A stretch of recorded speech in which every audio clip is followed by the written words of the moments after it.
downhill. We'll be having a proclamation for the winner of the City of Burlington 7th grade essay contest. If I were mayor, that ought to be awesome. Jump to number 3. Public hearing, consideration of lease agreement between the City of Burlington and Burlington Community School District for use of Saunderson Park at 1310 Valley Street, Burlington, Iowa. Mr. Tisland? Yes, again, this is a lease agreement with the school district who owns the property where Saunderson Park is located, just to the northwest of Apollo School Site. We were previously under a 20-year lease dating back to 1997. Inquired with them about renewing that lease, and they'd like to have another 20-year lease similar to what was there before. Just some minor updates to the language in the lease from previous, but essentially, it's a city park operated and maintained by the City of Burlington during this time. We have good use of, I guess it's an appreciated park in that neighborhood and something we wish to continue. Council? Okay. Has there ever been any consideration of purchasing the property? I inquired to that. They'd prefer to maintain a 20-year lease at this time, but it was inquired whether they'd like to sell that at the. Okay. Thanks. Good? All right. Number 4, motion for preliminary adoption of the second reading of an ordinance rezoning outlot of 3 of Swisher subdivisions from R1, single-family residential, to R2, single-family residential transitional district. Mr. Tisland. This again being the property located on the south side of West Avenue, east of Willow Street, approximately 8.5 acres, recently subdivided into the Swisher subdivision. This is being proposed by Dan Cahill for a new residential subdivision, and wants flexibility to allow some duplex condominiums on the property as well. So this would allow single family and or duplex on the site. Council? Is that waivable in other people's minds? That's waivable to me. Yes. Is that okay with you? Is that all right? Is that okay, Mr. Furman? Okay. We waiving number 4. Everybody else is good? Moving right along. Number 5, motion for preliminary adoption of the second reading of an ordinance amending Section B, Land Use Design Criteria of Ordinance Number 3104 for the Burlington Senior Living Campus PUD. Mr. Tisland. This is the Rosebush Gardens Assisted Living Facility on West Avenue, just to the east of Gear. They had a PUD adopted in 1998 when this was first developed, and that PUD specified 175-foot front yard setback from West Avenue property line. That was agreed to between the developer and the city. They would like to explore an addition on the north side of their existing building that would go into that front yard setback, and would like to reduce that to 30 feet, which is our typical zoning code setback for R1 areas. So this would fall in line with our existing zoning code and allow them to do an addition on the front of their property. Council. What's going on? Is that waivable? It's good for me. Good for me.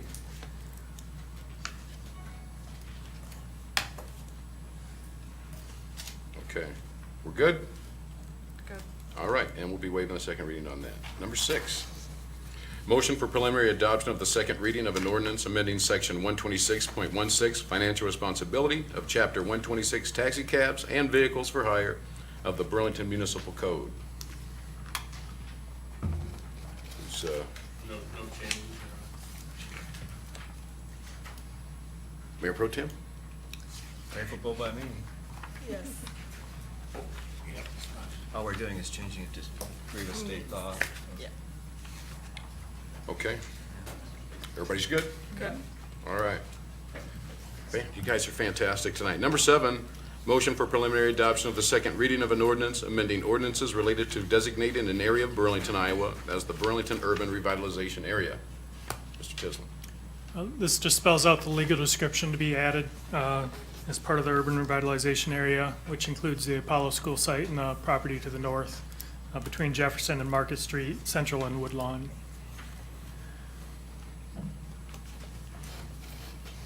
Council? Sounds good. All right, we're good with waiving that? Yes.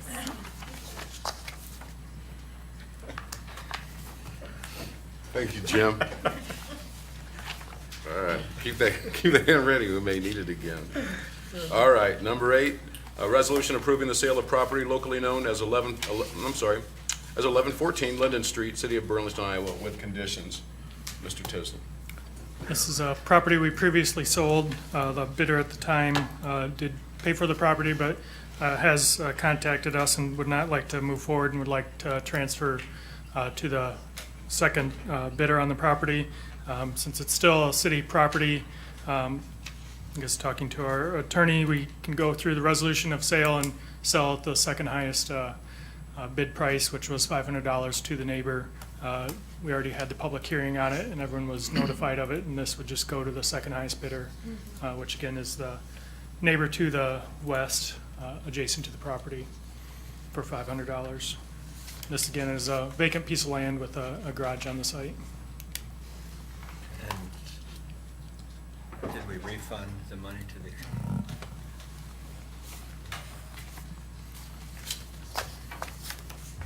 Okay. Council? Okay. Okay. Moving right along then. Now to the consent agenda. First is a resolution approving nuisance abatements for various properties. Anybody have a problem? That was a long list, but I'll tell you. Okay. Number 2 is a resolution approving final acceptance and release of retention monies for the 2017 West Avenue and West Burlington Avenue Roundabout Rise Project, number RM 0977-643-9D-29. Mr. McGregor. In front of you is a resolution approving the final payment and then the acceptance of it and then the release of retention in 30 days. The retention is $47,796.98. As you can see in the billing, we've actually made a final payment through all the draws requests that have been made, bringing the total project price to $955,939.56. There are some punch lists type items, making sure that the seating has all taken place out at the roundabout, which it mostly has. The silt fence will be removed at that time, so recommend approval.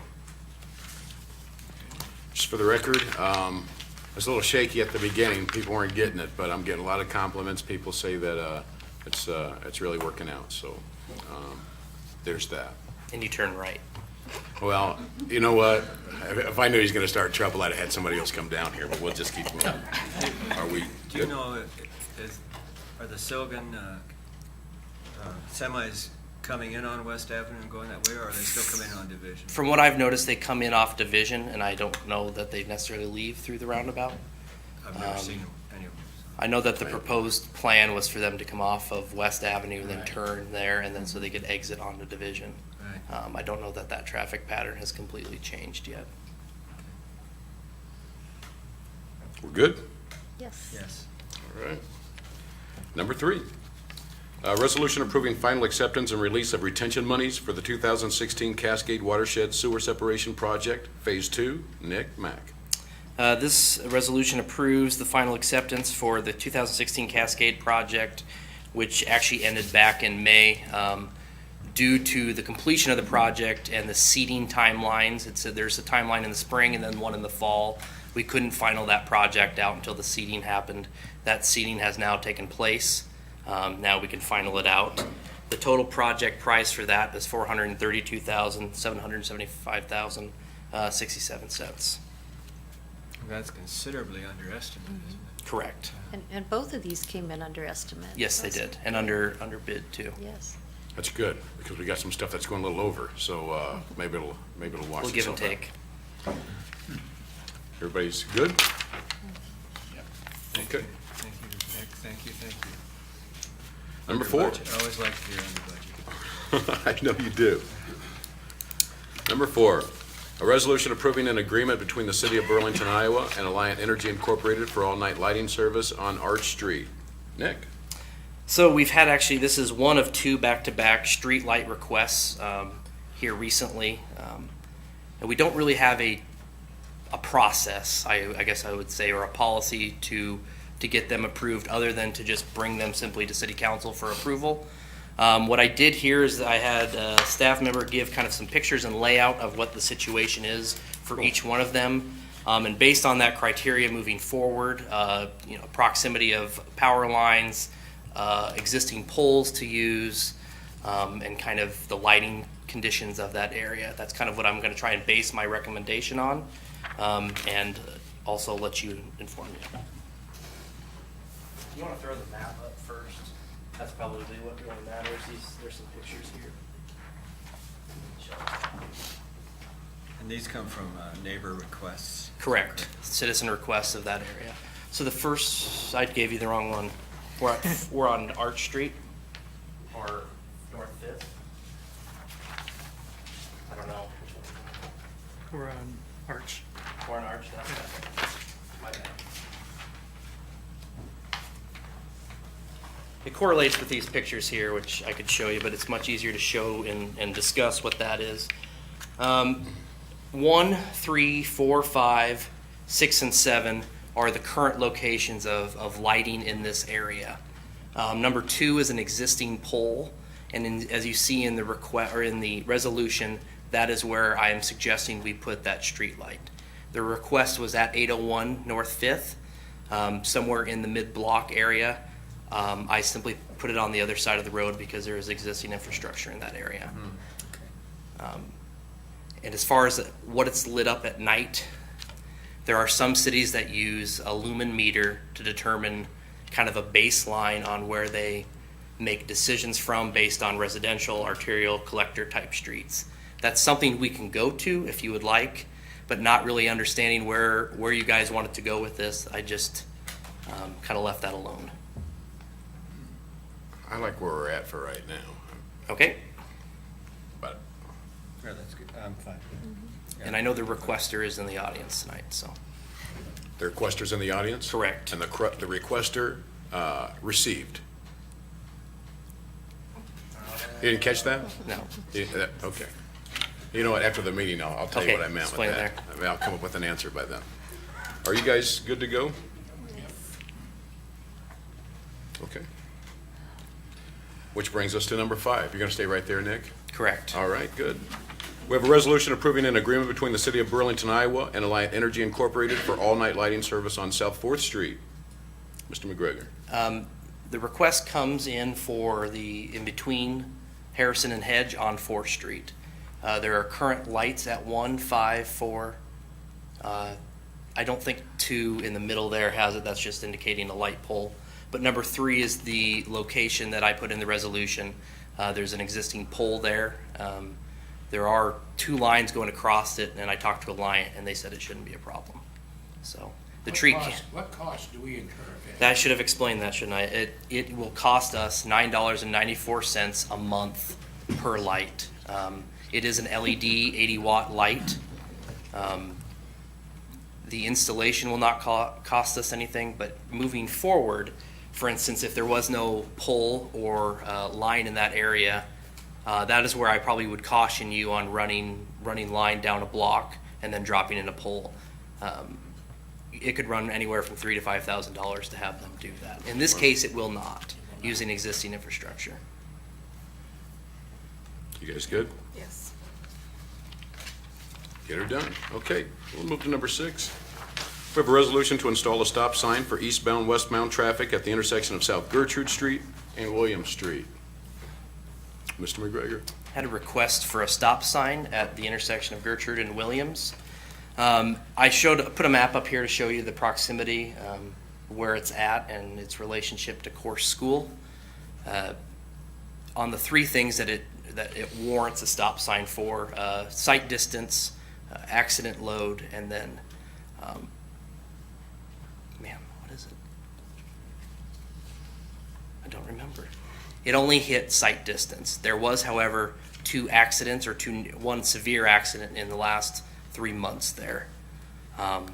It does not have enough traffic load in the area to trip a stop sign. But based on the severity of the accident and its approximate distance to the school, Public Works would be satisfied with installing that. Okay, council, you guys good with that? So it's, okay, it's William Street that's going to stop. Correct, east-west. Right. And we had a severe accident in the last 3 months there. Yeah, a car was rolled, actually, into somebody's front yard. Somebody put some security camera footage and actually caught that, so it's kind of scary. There's a lot of uncontrolled intersections in the city of Burlington. That makes me nervous always to go through. And There's nothing there. I don't think you combat that with stop signs all the time. But in this case, given how close it is to the school, I think that it's appropriate. That's the kicker for me. I tell you, as a former driver education teacher, uncontrolled intersections was one of my lessons, and it was a good lesson for, and there was a lot of options in Burlington for uncontrolled intersections. Yeah. Satisfied? Yes. So Okay. all of you that had me as driver's ed, you remember. Everybody sitting in this room. Okay, if we're good, we're moving on. Number 7, a resolution approving reimbursement for the Imagine Committee's indoor sports and recreational facilities, property acquisition, and, what, that's not reading right. Resolution approving reimbursement for the Imagine Committee's indoor sports and recreation facility, property acquisition, and facility remodel construction effort. Mr. Shin. Good afternoon. It's been since January was the last time that we stood before the council, so we thought it'd be a good idea to maybe just give a really quick update. I know Could you give everybody your name and? Oh, I'm sorry. Yeah, I'm Matt Shin. I'm the co-chair of the Imagine campaign and also the campaign chair for the indoor sports complex. Everybody knew that. I just wanted to have you do that. No, I'm sorry. I apologize. So we wanted to provide just a little bit of update on where we've been and where we've come to this point. So 7 years ago we began down this process. We called Imagine, where we engaged the community to come up with some big ideas to kind of transform our community moving forward. There were 5 big ideas. The one that kind of kept coming to the forefront after all the 2,500 suggestions that we got from the community was an indoor sports complex. One, to extend our visitor season, the success that we see from the outdoor recplex. We want to extend not only during the summertime but all year round. And also, too, there is a need within our community for additional space, recreational space, gym space. So we thought, is there a way that we can come together as a community and share space? So since that time, when we were with you in January, we were talking about a single facility after that would be located on the southeastern campus. Since that time, there's been an opportunity for us to purchase the old Raider precast concrete that's located out on Gear Avenue. What you'll see up on the screen right now is a rendering of the change of the facility that would be located out on southeastern the community college campus. So what you're looking at is 2 full-size collegiate basketball courts with some other areas and so forth. But and then Eric, if you hit the next slide. And then this is a picture of the Raider precast concrete plant located out in West Burlington on Gear Avenue. You hit the next one, please. And then there it is. We were approached probably 5 months ago with the opportunity of purchasing this. What this does, by going from the 1 facility to the 2 facilities, it's taken our project cost from approximately $14 million to approximately $10 million. So really what it does is it brings this project really within grasp of us having something like this within our community. So we've got some renderings. So the building that'd be located out at the Raider plant would actually be called the Turf, and that would be where all of our turf sports would be. The other nice thing that this has done, so not only have we reduced the cost of the overall project by $4 million, we've doubled our turf space. So using the existing building, using an asset that we already had in our community, we've doubled our turf space and reduced the cost by $4 million. You can see that really that there's the opportunity to configure this a number of different ways. What we've got up there on the screen would actually show 5 individual fields of play, batting cages, so forth. There's also been talk of a golf simulator. We could do not only soccer, but football, baseball, any type of turf-related activity could be out there. We're hoping all season long. There's just some additional renderings of concession area and so forth. We feel, after engaging the folks that travel and these like soccer and so forth, that there's no facility like this within the region. And about 6 or 7 years ago, when Dennis Hinkle and Steve Delaney and Mike Pearson and we took a tour of the region, and I will tell you that you have to go to Chicago, the suburbs of Chicago, to find a facility that'll be like this. So we're very excited about the opportunities that this facility will provide our community. Eric, you want to hit it again? There's just some more renderings of what that would look like. So very, very, very flexible with the space and so forth, So really, just to kind of also, so some of the pieces that have come up, these facilities will be owned by a nonprofit organization that has already been established. There's been a board of directors that's been put together to own and to oversee, to make sure that these facilities are used for the greater good of the community long into the future. Like I mentioned, it's an independent board of directors. We do meet regularly, and the board will be responsible for hiring the manager for these 2 facilities. One of the things that we do show in our prospectus is that we do expect that this facility will not generate the necessary income to operate in the black, if you will, or make a profit. Now, I will tell you that our projections show that this facility would only be utilized 13 weeks out of the year.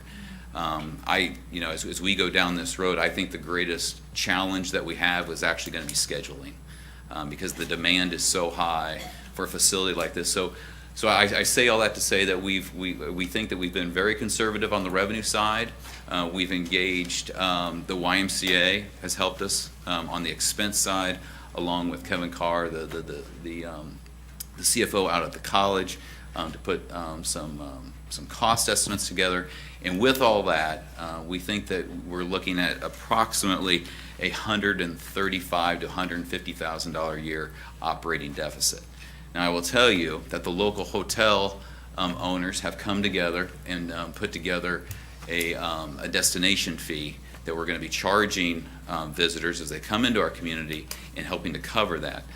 With the estimates that we have, we think that we're going to generate somewhere north of around $200,000, which will cover that operating deficit, and also put some dollars towards the marketing of our facility.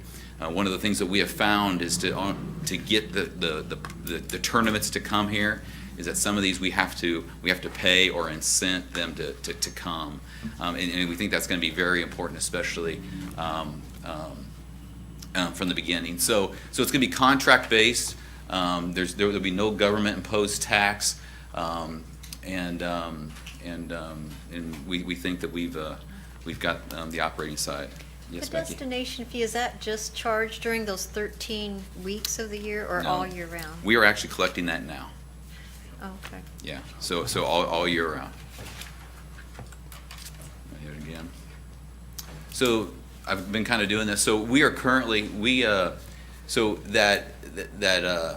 currently in the process of trying to purchase the north half of that lot, of that facility that you saw there, for the Raider portion. We're currently under environmental review. We're doing a phase 2 that's currently being completed. We're working with the city of West Burlington on the zoning. We've already done that through some code adjustments there. And we're going to be beginning the subdivision process. Our building is under contract. We anticipate closing on December 15th. And we have received preliminary bids from local contractors on that, and we're hoping too that once we get the building closed in mid-December, we're going to cut them loose so we can get that up and going and start marketing for next year. And currently, like I mentioned, the project has gone from a $14 million estimated project cost to a $10 million estimated project cost. We are more than 50% there from a fundraising standpoint. So we're sitting pretty good, and we've got some pretty I guess aggressive deadlines to get the first major phases of that campaign complete prior to year end, and then we'll be rolling it out hopefully in a greater and more public way here pretty soon. So the current request before you this afternoon is that we would like to transfer the remaining dollars from the Weingard contribution to this project. I believe there's somewhere a little bit north of $300,000 remaining that we'd like to have, so we can have that for closing on December 15th, and to start helping us with the cash flow of this project.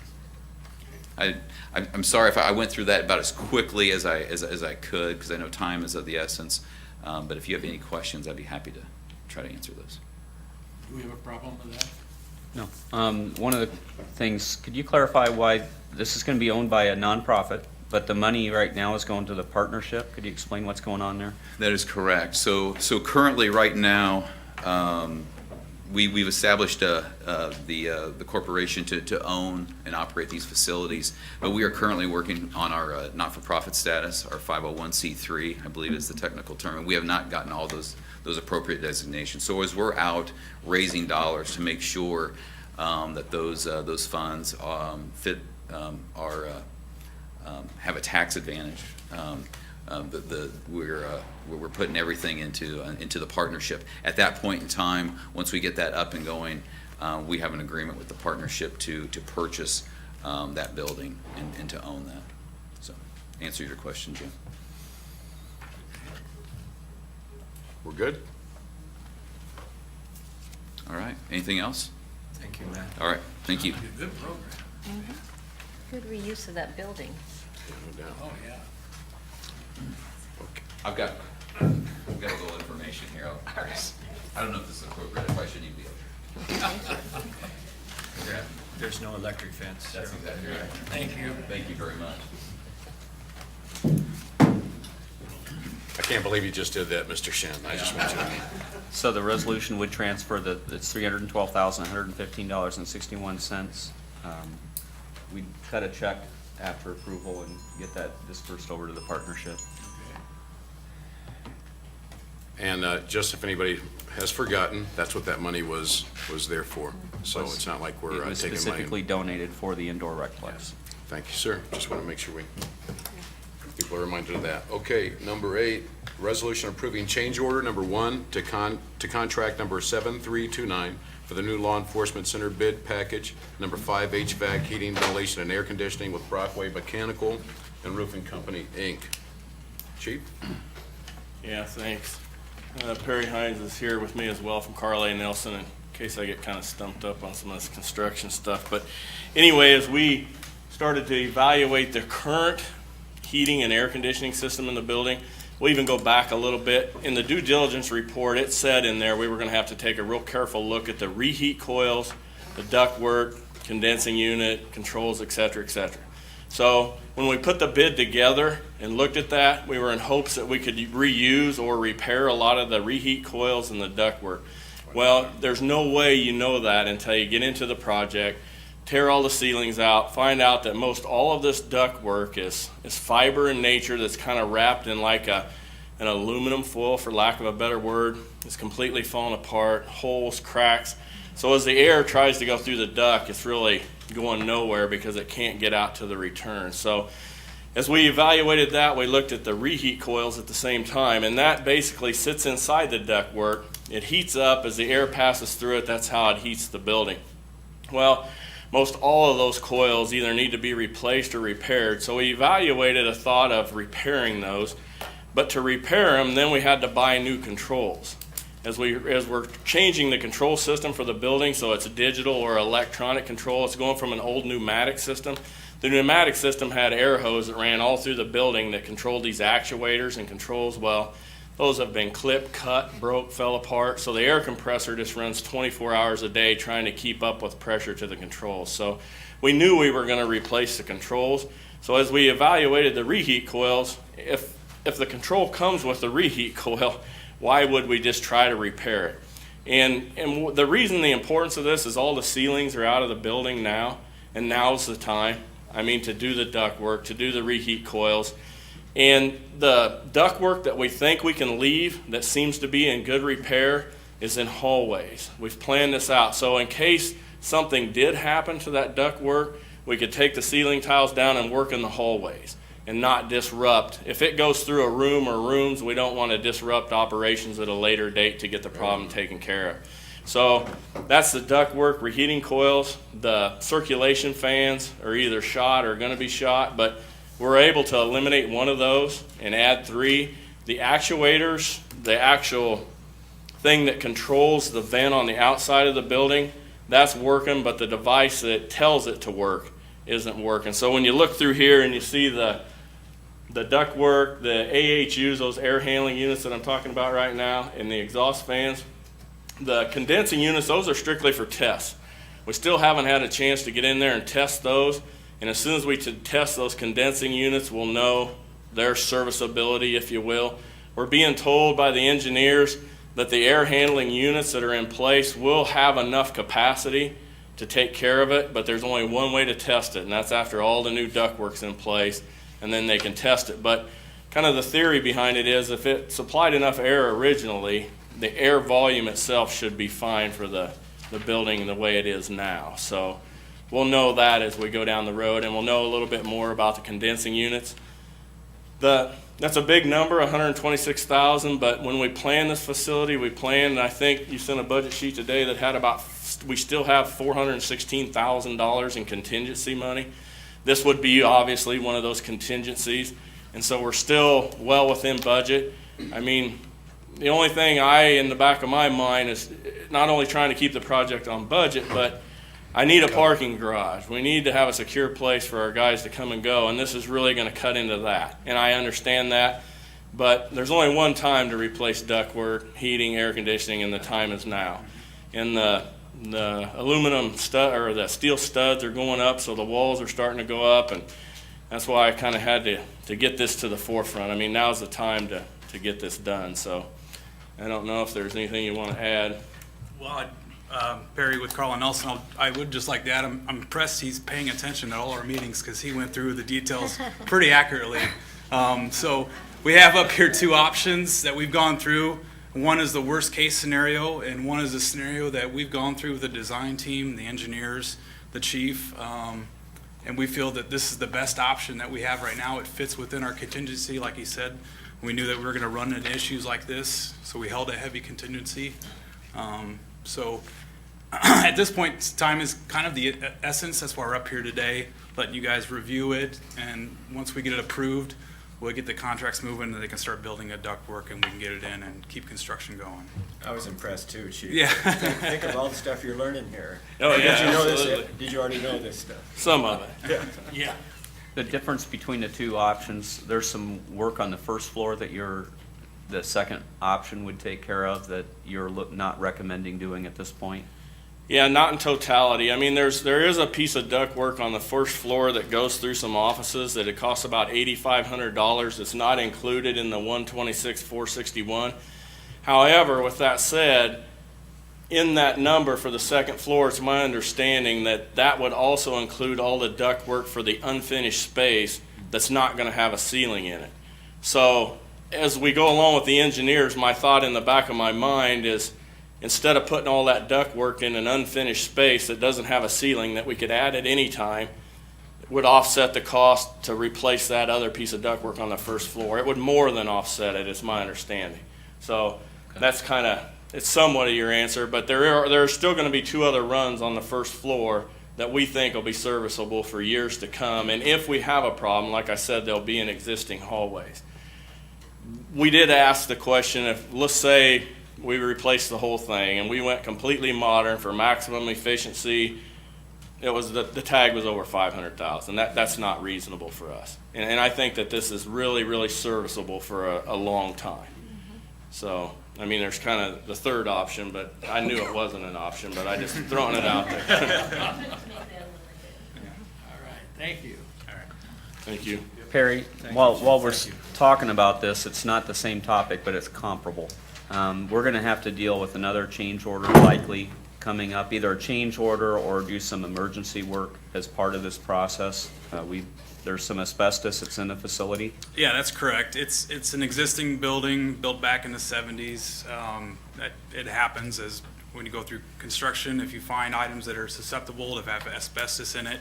Obviously, we stop work, make sure we're not disturbing that material so we don't get fibers in the air. We did have a company, Shive Hattery, came out and tested the air, tested the materials. It is determined it does have asbestos. So the guys can still work around it. We just can't disturb it. We mark it that it's asbestos, and we're working right now to get some pricing to get that abated. But I don't know the cost and the magnitude at this time. That was relatively recent here in the last week that we've got that information, so we're still working to put those numbers together. But we're working with Jim and Chief as we get more information. Just so you know, we do know another change order that will come along at some point in this project, but That's correct, yes. it won't be the same, or it shouldn't be the same cost component, but we'll There see what shouldn't things be. are. Otherwise, that parking garage is getting smaller, right, Chief? Thanks. Thanks. Thanks, Perry. All right, we good? Yes. We have public hearing set for coming up. Number 8 is consideration of a sale of property locally known as 255 South Central Avenue, City of Burlington, Iowa, with conditions. That's November 6th. B is consideration of a sale of property locally known as 251 South Central Avenue, City of Burlington, Iowa, with conditions, November 6th. C is consideration of sale of property locally known as 506 South Gunnison Street, City of Burlington, Iowa, with conditions. A fantastic property, by the way, November 6th. D is consideration of an ordinance prohibiting the construction of wells within the city limits for use of a potable water source, November 6th. E is consideration of an ordinance amending various sections of Chapter 31 Riverfront Advisory Committee of the Burlington Municipal Code, November 6th. And F is consideration of West Avenue, Mason Road Urban Renewal Area and Plan on November 20th. And we have some discussion items left tonight. The first one is Great Place Riverfront Selection. Chuck, come on down. So I'm here to talk to you about the Great Places Grant application for the Riverfront Landing. Quick update before I get into that. We were awarded a boating infrastructure grant for the floating boardwalk concept. To do the design for it is $200,000. It won't pay for the actual construction cost. There's 2 tiers to the boating infrastructure grant. The first tier is $200,000 for the design. The second tier is $1.5 million, which is then a nationally competitive competition. But by getting all of the design done beforehand, we'll be much more competitive. So this floating boardwalk, and there's some restrooms and fish cleaning stations associated with that, could be a reality within the next few years if we're able to get some national grant funding for that. So a little bit about the Great Places program. It's a state of Iowa program that cultivates the unique and authentic qualities of Iowa communities. It provides funding for vertical infrastructure projects, which are basically projects that aren't streets, sewers, trails, stuff like that. The grant awards average $185,000.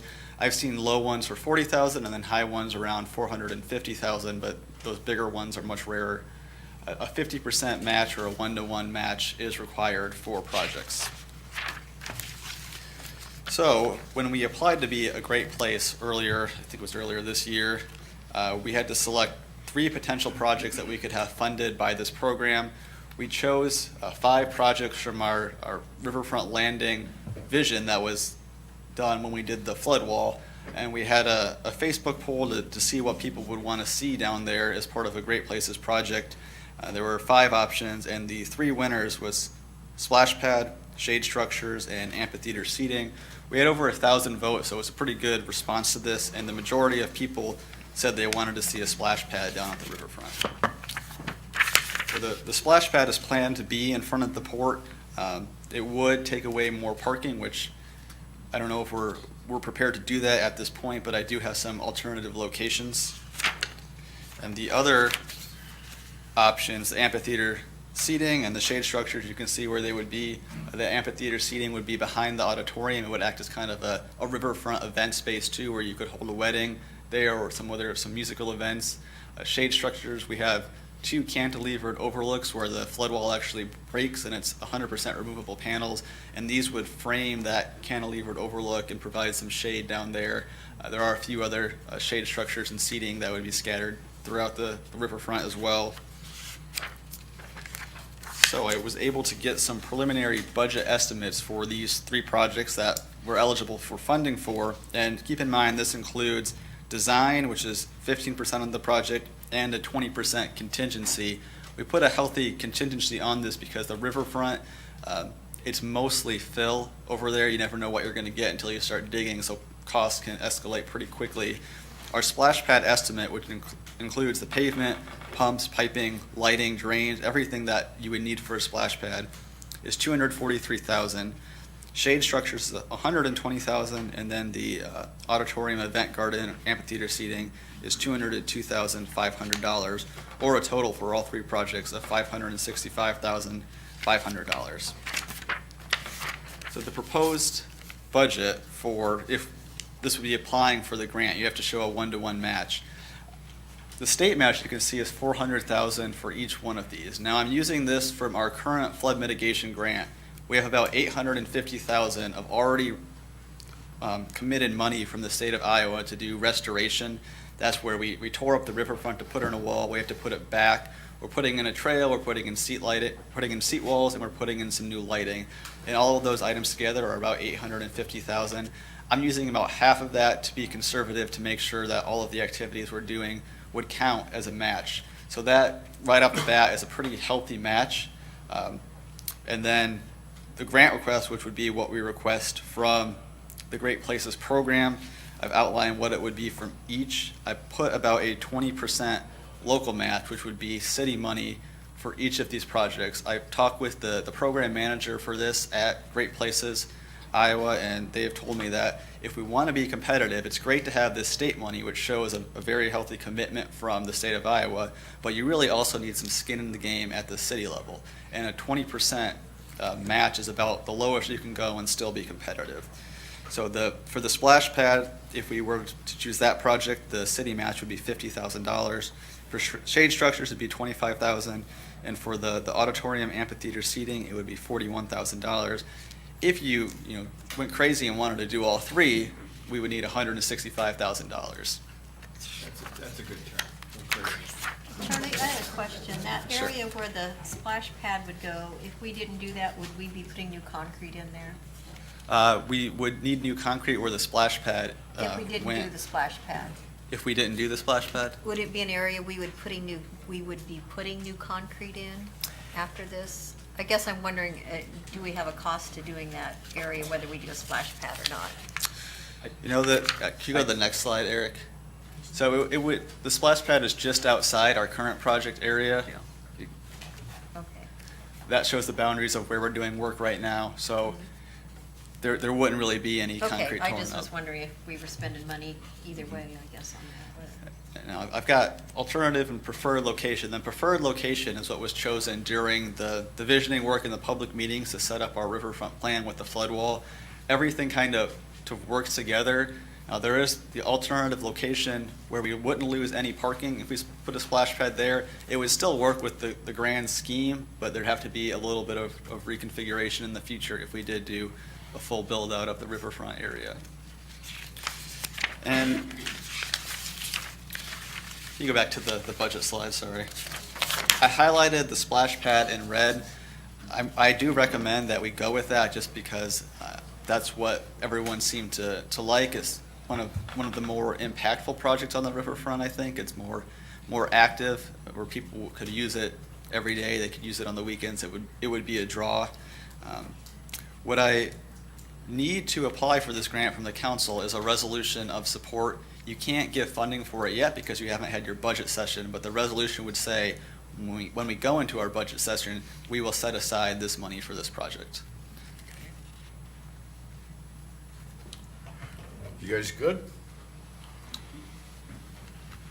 He needs to know what project that you would have an interest in seeing Right. be This, presented. He's recommending one of the three, but he needs to know which one of Yeah. the three you really want to see. the grant application is due November 1st, so at your next meeting, you'd have to decide which project or none at all. We do have a 3-year period where we can keep applying for projects.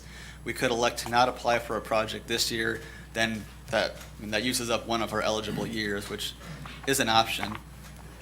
The splash pad came in number one as far as the survey, right? Right. Man, I can't believe that.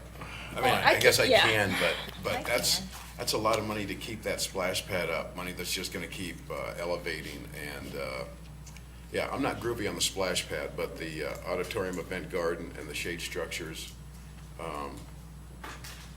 you know, I don't know where everybody else is, but I just, I guess. I can tell you exactly where I am. You wanna go ahead? No, go ahead. But, you know, I have 2.5 months left here, but I've never been in favor of the splash pad, just for what you said. The upkeep, the finances you're gonna have to put into that thing to keep it going, it doesn't make sense to me. Something like that auditorium event garden does make sense to me because it's there, minimal probably upkeep. So, to me, that makes sense. So I have the opposite opinion, and I'm not gonna be here very long either, but, I guess, I feel like the community's saying that they want that amenity, and the other two, I just don't think that as many people would use it as the splash pad with young families. I can see where you're coming from with that. I know the majority of the public wants the splash pad, but I also don't think they're also thinking of the upkeep, which is unfortunate, because things like that do require maintenance a lot of the time. I would use the shade structures. I find myself walking around downtown a lot, and I sometimes find there's not enough shade, but I don't know, that's tough, because I know the splash pad would definitely be a draw for the downtown. That would bring in families coming in, they'd be eating and shopping, and, you know, on days that they wouldn't normally be spending a day downtown. So it's definitely a difficult Splash pad decision. can be used in the winter, right? Right. Unless you make it an ice skating rink. again, but Which they I do just- that. How much? Yeah, and we talked about You can rent those too, though, really cheap, but how much are we paying? Do you know the number off the top of your head? How much, does anybody? I've got a number, but I'm not sure how much it's costing us for the fountain that we have downtown that has issues. We looked into this. I don't know the number off the top of my head, but that fountain we have is significantly more expensive than most splash pads. The splash pad would almost certainly be less to run each year than the fountain we used to have that is now gone because of the flood wall. There's other communities that have had splash pads that, they're paying for it, and it's costing them every year, and that's, you know, it's not hidden information. People can reach out. I'm all for it. I'd love to have the splash pad. I dig it. I just think using forward thinking, it's gonna cost money, and it's just gonna keep getting more expensive as the years go on. I just think it's something people need to think about, because everything else is going up, and I'm getting that from people. They say, no, everything's going up but my wages. Well, splash pad, that's gonna go up too. You know, how many people are gonna use that? We've got pools, and I got a splash pad at my house. It's hooked up to a hose. I splash all I want to, and then I turn it off. It's a party. People can try that, but I'm just saying. Hey, think about that one. I'm not for the splash pad, but I'm down for the other two. I definitely think it should move forward, but what do you think then? One or both, or if that's what you're feeling? we need three. No, I'm not even. You need 3 votes on something.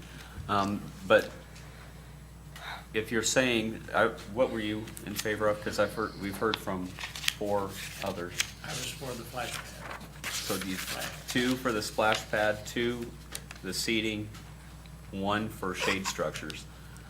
But which one do you want them to submit? Could we do both the You- shade structures and the? I know you said we could do all 3, so I'm just saying, what I'm cool do with those it. who are not in favor of the splash pad? Would you be in favor of? Picture of. Mayor Pro Tem, you agree? Let's poll the audience here. No, we're not gonna do that tonight. We're in a work session too. I got a question though. No, we're in a work session. This isn't a council meeting. So unless you're invited up beforehand, this is a work session. So I appreciate it. But we're gonna keep this involved up here. Are you guys okay with, do you guys want to do two, or do you just want to pick one tonight to give them the okay to move forward? Because I'd do the two. we do have three people that say at least on the, You could, we could have the resolution of support presented for next Monday with the two projects listed on there. You could modify it if you've had a change of mind or heart between now and then about what you want to have included on that. But he can do it that way. Just, the most likely funding source on this was gonna be, would be hotel motel tax. That being said, hotel motel tax, last year, came in at $870. I didn't see what August numbers look like. I know it was sent out today and I didn't get a chance to look at it, but, July's numbers were 20% down year over year, after last year being 130,000 overall, or 120,000 overall, down from the previous year. So I'm looking at this next year being, I guess, the current year being about 850,000 for collections. We'll see how that goes as the year goes on. We had originally budgeted 900,000 for this year, and then growing over the next few years. That means we've got more projects that we put into our CIP plan than what we're gonna have funding for already. And this will be something that will now be competing with those other things. I do want to stress, the resolution says that you would just try to fund it during your budget cycle. You don't have to put money towards it. We can still apply with only the state money as match. If no other city applies with local money as match, then we have a chance at getting the grant. If there's other cities that put a lot of local money into it, then we're going to be out of the picture. But we don't have to put any city money as a match towards these projects. The resolution is simply stating that we want to see these projects done, and we will apply for them, and we will try and find money during our budget session. If you want to be competitive on it, you need to have the match, though. And that's okay if we move forward that way. Just know that it's gonna be causing some pressure on what gets eliminated from the CIP plan as we go into this next budget cycle. But you'll have that resolution presented for this next time with the two projects on it. Including the shade in the auditorium, is that what you're saying? Correct, the seating and the shade. okay. Thank you, You guys Charlie. good? All right. Chuck, you really have been doing a good job since we stole you from wherever that place was, so, College. you wish you were that young, buddy. He is. Actually, it's me that wishes I was that young, but anyway. Okay, we're moving to number 2, Otter Island logging. James? No. Give a Mr. Tusa? brief, we have Bob Petrozzelko here with Geoforestry. Our staff, Ryan and Patrick especially, have discussed this along with Bob, the option of logging Otter Island again. We did walk the island with Bob and his staff here this spring, was it? Yep, and we brought this forward for consideration. It's an option. If you look at the information in the packet, we've last did this or started this in 2008, working with Bob to identify the trees, and it was completed in May of 2012. So wanted Bob here to just give some information on what the options are moving forward with it. Okay, thank you. So, yeah, Bob Petrozzelko, I'm the owner of Geode Forestry. We're consulting foresters. Had our roots here in Burlington with Geode RC&D, and we're over at Swedesburg now. But we're not the loggers, so we're the consultants that work on our clients' behalf. We represent you during the timber sale process. We, just real quickly, once we secure an agreement with the client, we go out and develop a plan that will harvest trees in a sustainable manner. So just because, for example, the last time we cut or had a sale in 2008, we probably could have marked or included 3 or 4 times as many trees as we did, but we just included those and targeted those that were mature, some that were over mature, some that were dead, thinned out some stands. Areas where the trees are overcrowded, we cull out the lower quality ones and include those and give the better quality trees more time to grow. So when we went out this last time, I think the time prior to the last sale that we handled was 1981, when the city harvested trees out there. We weren't involved in that. I was out of college, but not very much. You know, I'm not here to convince you to do this. I would like to encourage you to practice sound, sustainable forest management. If that's your goal, then Otter Island is ready for another harvest. It wouldn't be as big as this last one we did for the city.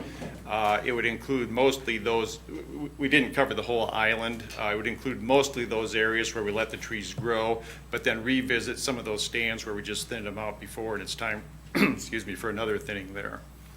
So, How far do you take the trees down? how far do we drop them down? Yeah, I mean, there was, somebody said how there was left, I don't know, stumps or, Their canopies, I think, too, is another issue. So the stumps, I mean, you want to cut those as low as you can, because you bid on the trees standing, not what you get out of it. So we solicit sealed bids, and so you know, the logger or the firm that buys the trees wants to take as much out of that stump as they can get. Now, if there's wire in it, or I don't know, whatever reason, you would cut above that, but that would not be the norm. Tops, maybe? Yeah. Yeah, they're, the tops stay in the timber. You know, they can't be out in the river, they have to be pulled back in. But we try not to move those around too much, because you can do a lot of damage to the residual trees that you're leaving, trying to move tops around. Tops are a visual thing. I mean, when we were out there, it was almost hard telling we did anything just, you know, almost 10 years ago. Soft maple does not have much natural decay resistance, so it breaks down relatively fast. Okay. Yeah, that was a comment we had from some of the Otter Island cabin owners, with the tops being left in. Yeah, tops in any timber sale are probably the biggest detraction from the process. Yeah. Even if you do it properly, it's visual. They do decompose and add back to the soil. So, but it is a very visual. Right. Do you have an estimate if we went ahead with this, the proceeds would be the same? Ooh, I was afraid you were going to ask that. Okay, so the last time it was 601,000. I'm guessing the volume this time would be, it wouldn't be that, because we're revisiting just 10 years.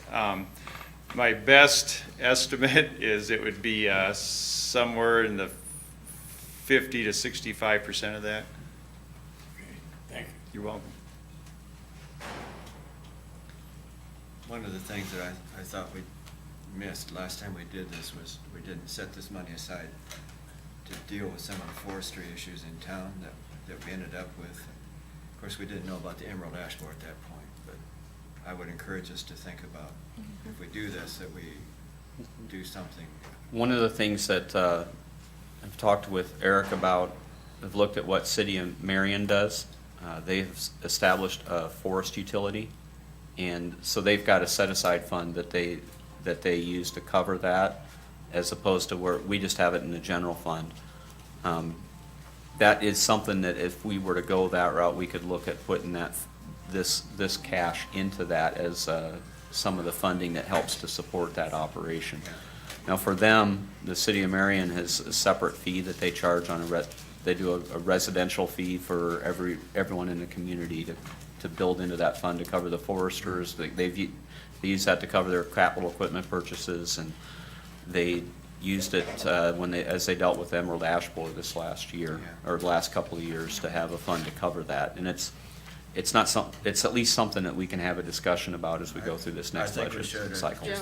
Throwing in a general fund, it gets eaten up, and then the next issue that comes along, the next tree problem that comes along, where are you going to get the money for it?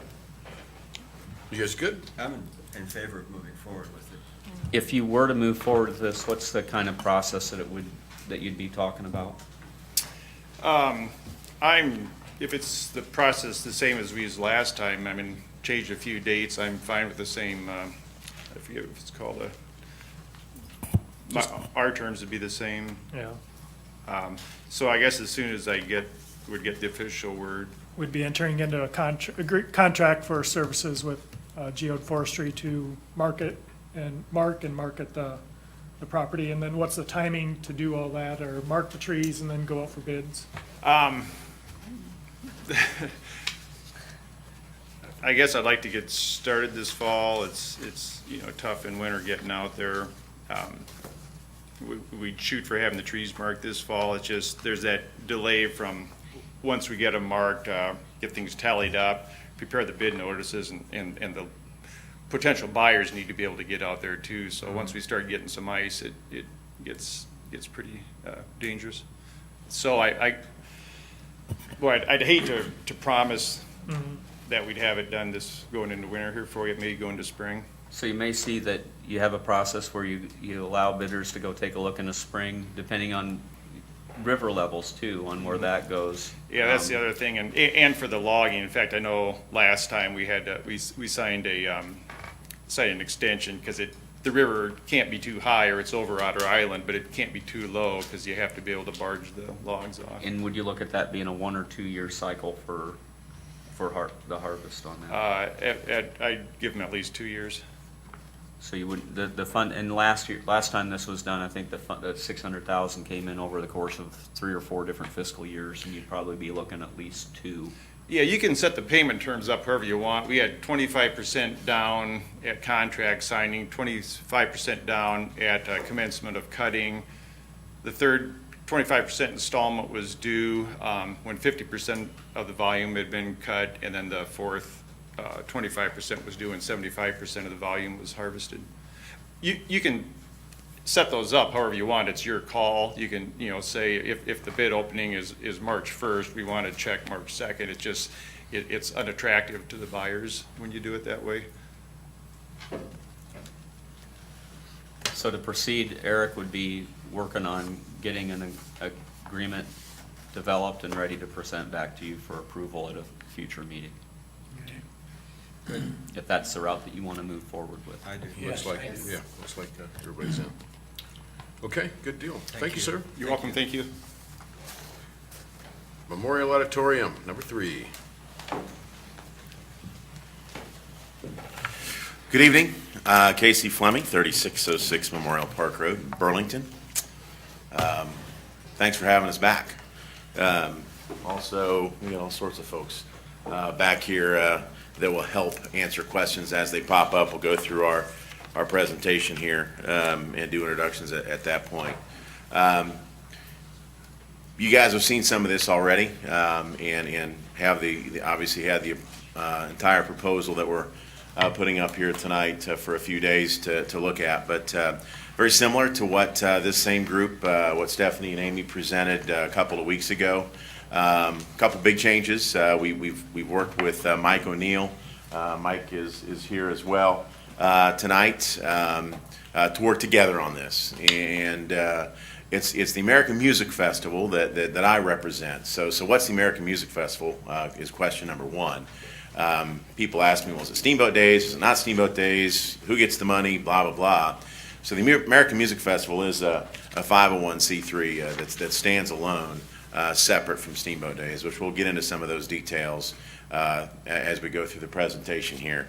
But I would like to recognize we do have American Music Festival board representation here tonight, and Burlington Steamboat Days board representation, as well as some representatives from some of the legacy events that have used the auditorium over the years. So proposal specifics, very similar to what you folks have seen.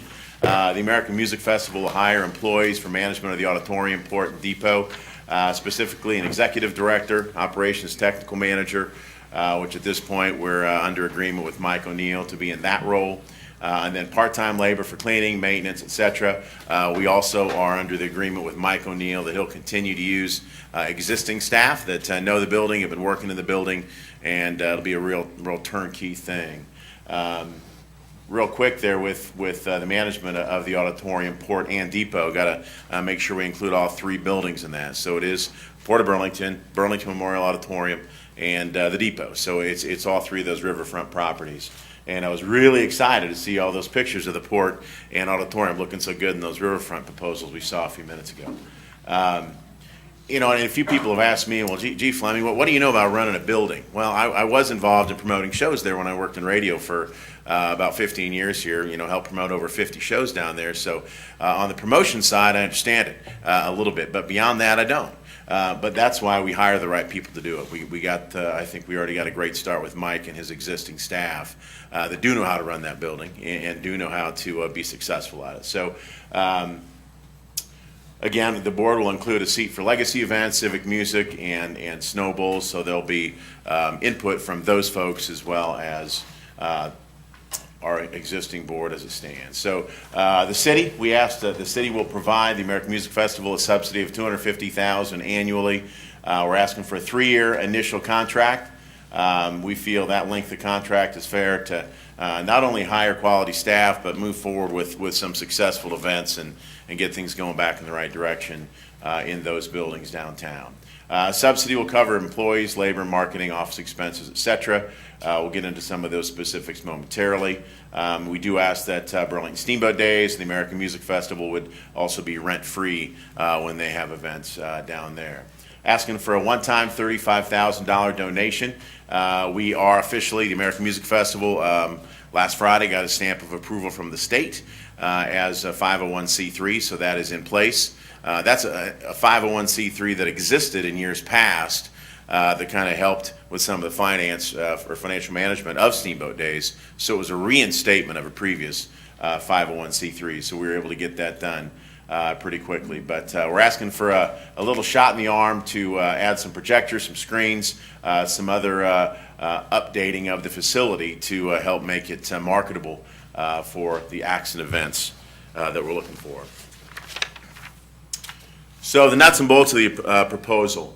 The city in the first column going down, the American Music Festival in the second column, and then Burlington Steamboat Days in that third column on the right. So the city will go down responsibility, revenue, expenses, and then types of events. So the city would be responsible for property maintenance. They would set the base rental rates for the buildings. Rental money from all legacy events. This is a little bit different than what we presented initially. 100% goes back to the city for all those legacy events. Then we're asking that for the events that we go out and get, we take 80%, we give 20% back to the city. And hopefully what would be found money for the budget to knock off that subsidy, which is the ultimate goal, right? We're here right now. We want to see that number ratcheted down so the city has less buy-in and we have more financial success.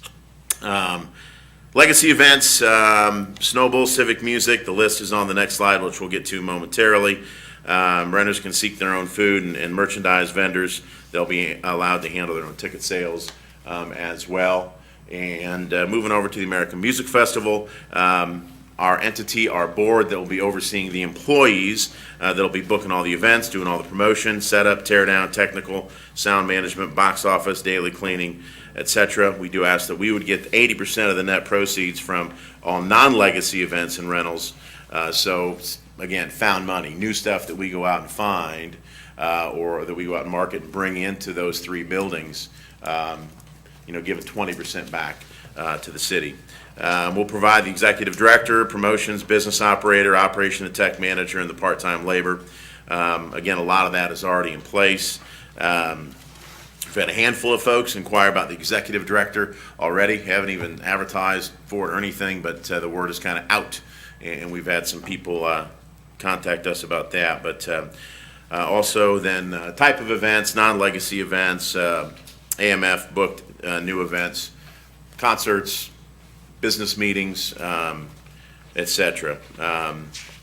So then the nuts and bolts of the Steamboat Days. So how Steamboat Days get involved? And that's a question that I get often from the public is what Steamboat Days have to do with this? Well, in our eyes, when Steamboat Days approached me to get this American Music Festival thing going a few months ago, it was to help do some fundraising for Steamboat Days. Steamboat Days isn't as strong financially right now as it has been in the past. I can't speak in detail on that. I'm not on that board. But get that fundraising arm back in place to get Steamboat Days going again, right? I use the analogy of Steamboat Days as the vehicle, and we're going to help put some gas in the tank to get Steamboat Days financially moving in that right direction that they want to move. So they would regain that the beverage purchase and service at those buildings. They currently have the port. Venue Works took the alcohol license for the auditorium, which you guys, I think, are all aware with. So Steamboat Days, with their board of 31 volunteers, would get those dollars back out of that building. So that's their financial incentive. And, why Steamboat Days? Well, to me, Steamboat Days is part of Burlington. We've talked about the $1.7 million impact that Steamboat Days has annually, and Steamboat Days to me is the riverfront, right? So if they can get a little bit of money back on this by providing the volunteer workforce that they have for decades upon decades on the riverfront for events at the port and the auditorium, we think that's fair to share that stuff with those beverage sale profits with Steamboat Days. Steamboat Days, of course, currently has an office manager. They'll provide the Dram Shop insurance and has that existing pool of servers. Legacy events, a list that is proposed by the city staff. Auditorium events, I won't read through them all, unless you'd like me to. We good? We're good. So it's all stuff that we've seen. The city responsibility and the AMF responsibilities, again, are broken down. This is all stuff that you guys have seen before. Again, are we good? Do we need to dive into any of that? We're good. So the American Music Festival, we feel that in partnership with our board, which we do have an existing board that was put in place recently, and then working with Steamboat Days as well, we want to help keep that Burlington Steamboat Days tradition alive. 56 years is a big part of what Burlington is, and Steamboat Days is synonymous with Burlington, Iowa, almost like Snake Alley is or Fireball Run will be. Nice.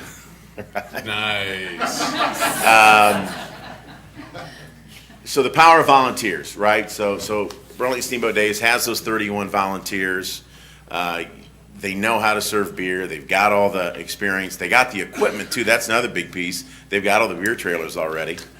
So no other entity has to come in and spend 30, 40 grand or more on buying beer trailers, et cetera, or renting them, et cetera. So the power of volunteers, board members with a number of different skill sets and experience, legal, marketing, recruiting, hiring, et cetera. You go right on down the line. Between the two boards, you'll have 31 on the Steamboat Days board, 21 on the American Music Festival board. So 52 board members between the two organizations that come from all walks of life that want to see this happen. We've had conversations with a handful of folks, like I said, about the executive director position. And there's letters of support from a couple of folks. Ben is here tonight. Rustin he's over in Fairfield. And I tell you, I've consulted him extensively. Fairfield went through this 9 years ago. Venue Works came in, offered to run the Sondheim Center, and after declining revenues and declining attendance, they ended their contract with Fairfield there as well.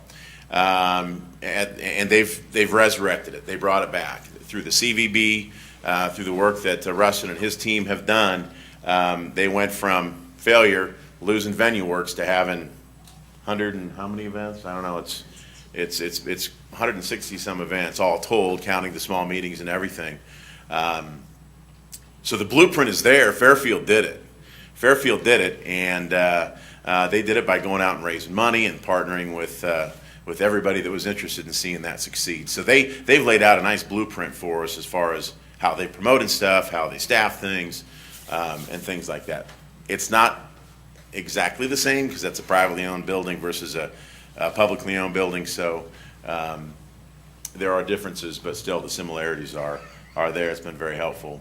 Marketing power. Steamboat Days offers up an existing network of over 25,000 people on social media, an email database of 7,500 plus folks And I'd argue that's got to be the biggest marketing database that any volunteer organization has that could come to the table to get out there and try to bring people into those 3 buildings, especially with the depot, trying to do some new stuff there and really get that building going as well. And then Mike O'Neill, we mentioned the current operations manager. He's accepted and agreed to work with us as operations manager and technical director.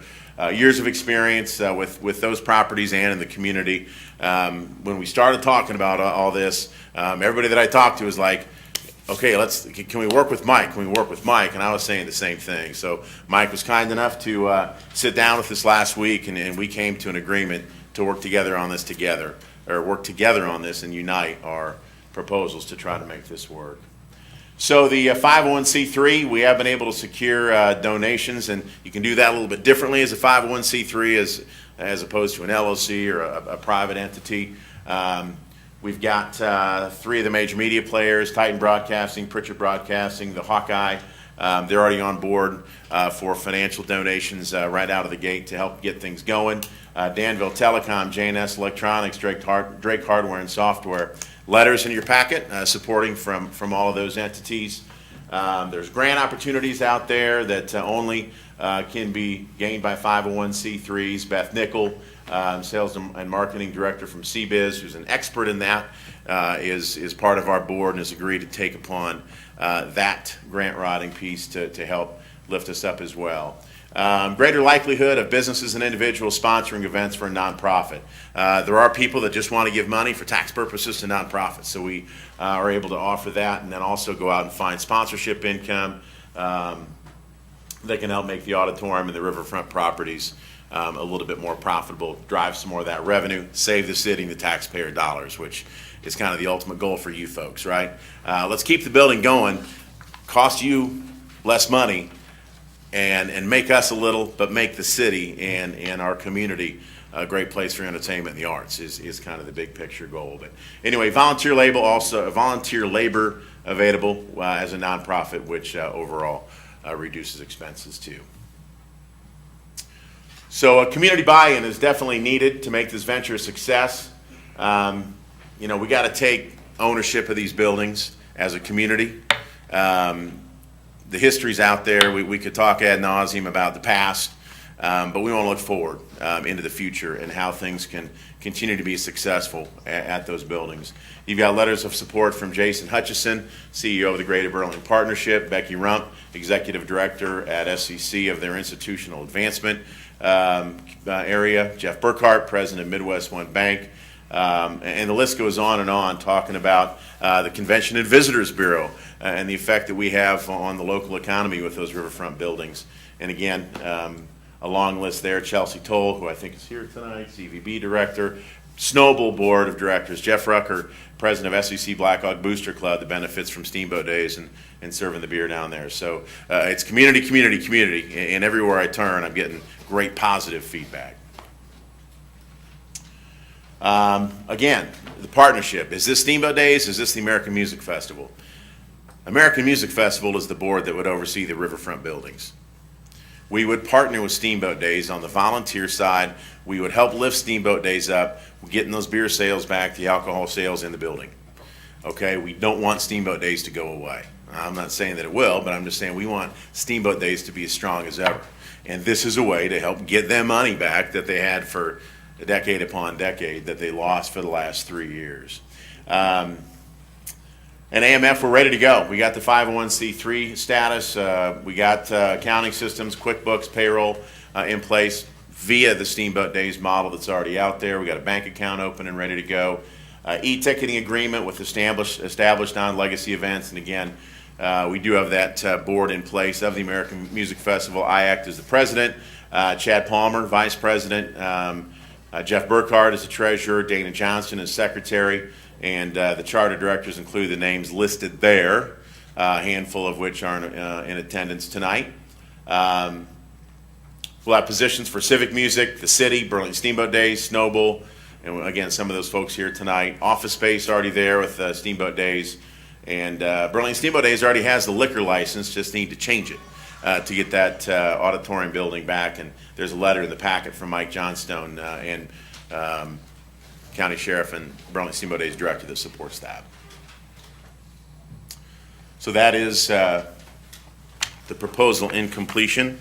The differences financially, the big ones are we cut the initial ask from 50 to 35, give you 100% of the legacy revenues and rentals, and then we ask for an 80-20 split on the new stuff, the found money that we bring in. Any other comments or no? Great job. Okay. I can go on for another half hour if you want. I won't. But questions, thoughts, feedback? I do want to know how Burlington Steamboat Days or an American Music Festival not paying any rents or anything, how that affects kind of the revenue. I know that's kind of a loaded question, but Yeah, so the American Music Festival not paying for rental of said buildings, it'd still be found money, so it'd be part of that 20% subsidy that'd go back to the city. Since we don't have any money right now, we'd want to get off the ground at a more affordable rate. And Steamboat Days, it's an ask based on, Steamboat Days isn't financially stable as it has been in the past, and it'd be a way for them to keep moving forward fiscally, just in a little bit stronger way. how much does Steamboat Days? Yeah. We were about 11,000, 10.5 last year. The Yeah. current year's was a little bit less than that because you asked for it to be more in the 8,500 level. So I'm Amy Burkhart, 2633 Cliffwood Drive. And last year, we came before you and asked for a reduction in our rents, and you agreed upon a reduction that brought our level of rent to $8,000. So that's what we paid. Our contract is actually due now, and we've been waiting to negotiate that pending, obviously, this agreement.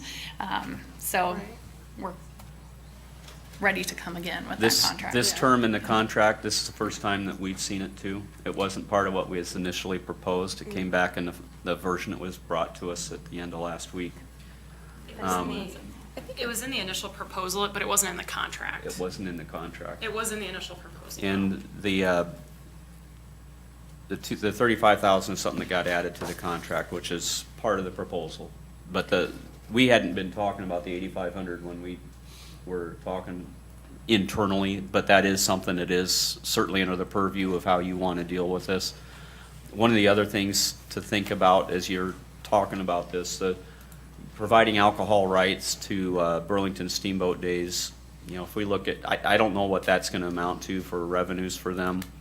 It takes an awful lot of effort to do it, so there's reason to have it, but Venue Works, their net out of that was between 40 and 50,000. I'm not sure how much over 40,000, but their net over cost of goods sold was about 40,000 that they made out of that. So that's something that you're giving the rights to Steamboat Days with this contract. So this contract is providing a significant amount of support for Steamboat Days itself, as it's presented, along with what you're doing for management of the facility. So just make sure that you understand what's being asked for within this proposal. This is a rough draft on a contract. Our attorneys gave a brief look at it, and they didn't have time to truly do more than just give a couple of rough comments back. They may have other things that they will counter and say need to be included or have recommended for changes. One specifically, liability on alcohol services provided down there. Even though it's Steamboat Days that's doing it, we're asking someone to monitor them for us. And so somehow that needs to be discussed in this contract, and I just don't know how or what that wording would be. But on the $250,000, where'd that number come from? Based on PAL, you want to speak to that in detail? It's number 2 in their packet. If you want Yeah, to it's based on past financials, on where the operations have, what the operations have cost the city in the past. That does not include utilities. Utilities is, I know Mike had talked about including him, being in the building and controlling the thermostat, which, I think that's something that does make sense. We didn't alter that in our proposal.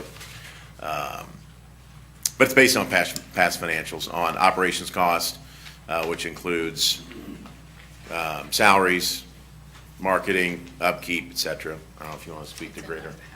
Yeah, and there's in your packet, towards the back is a hard estimated budget of exactly what those fees come out to be.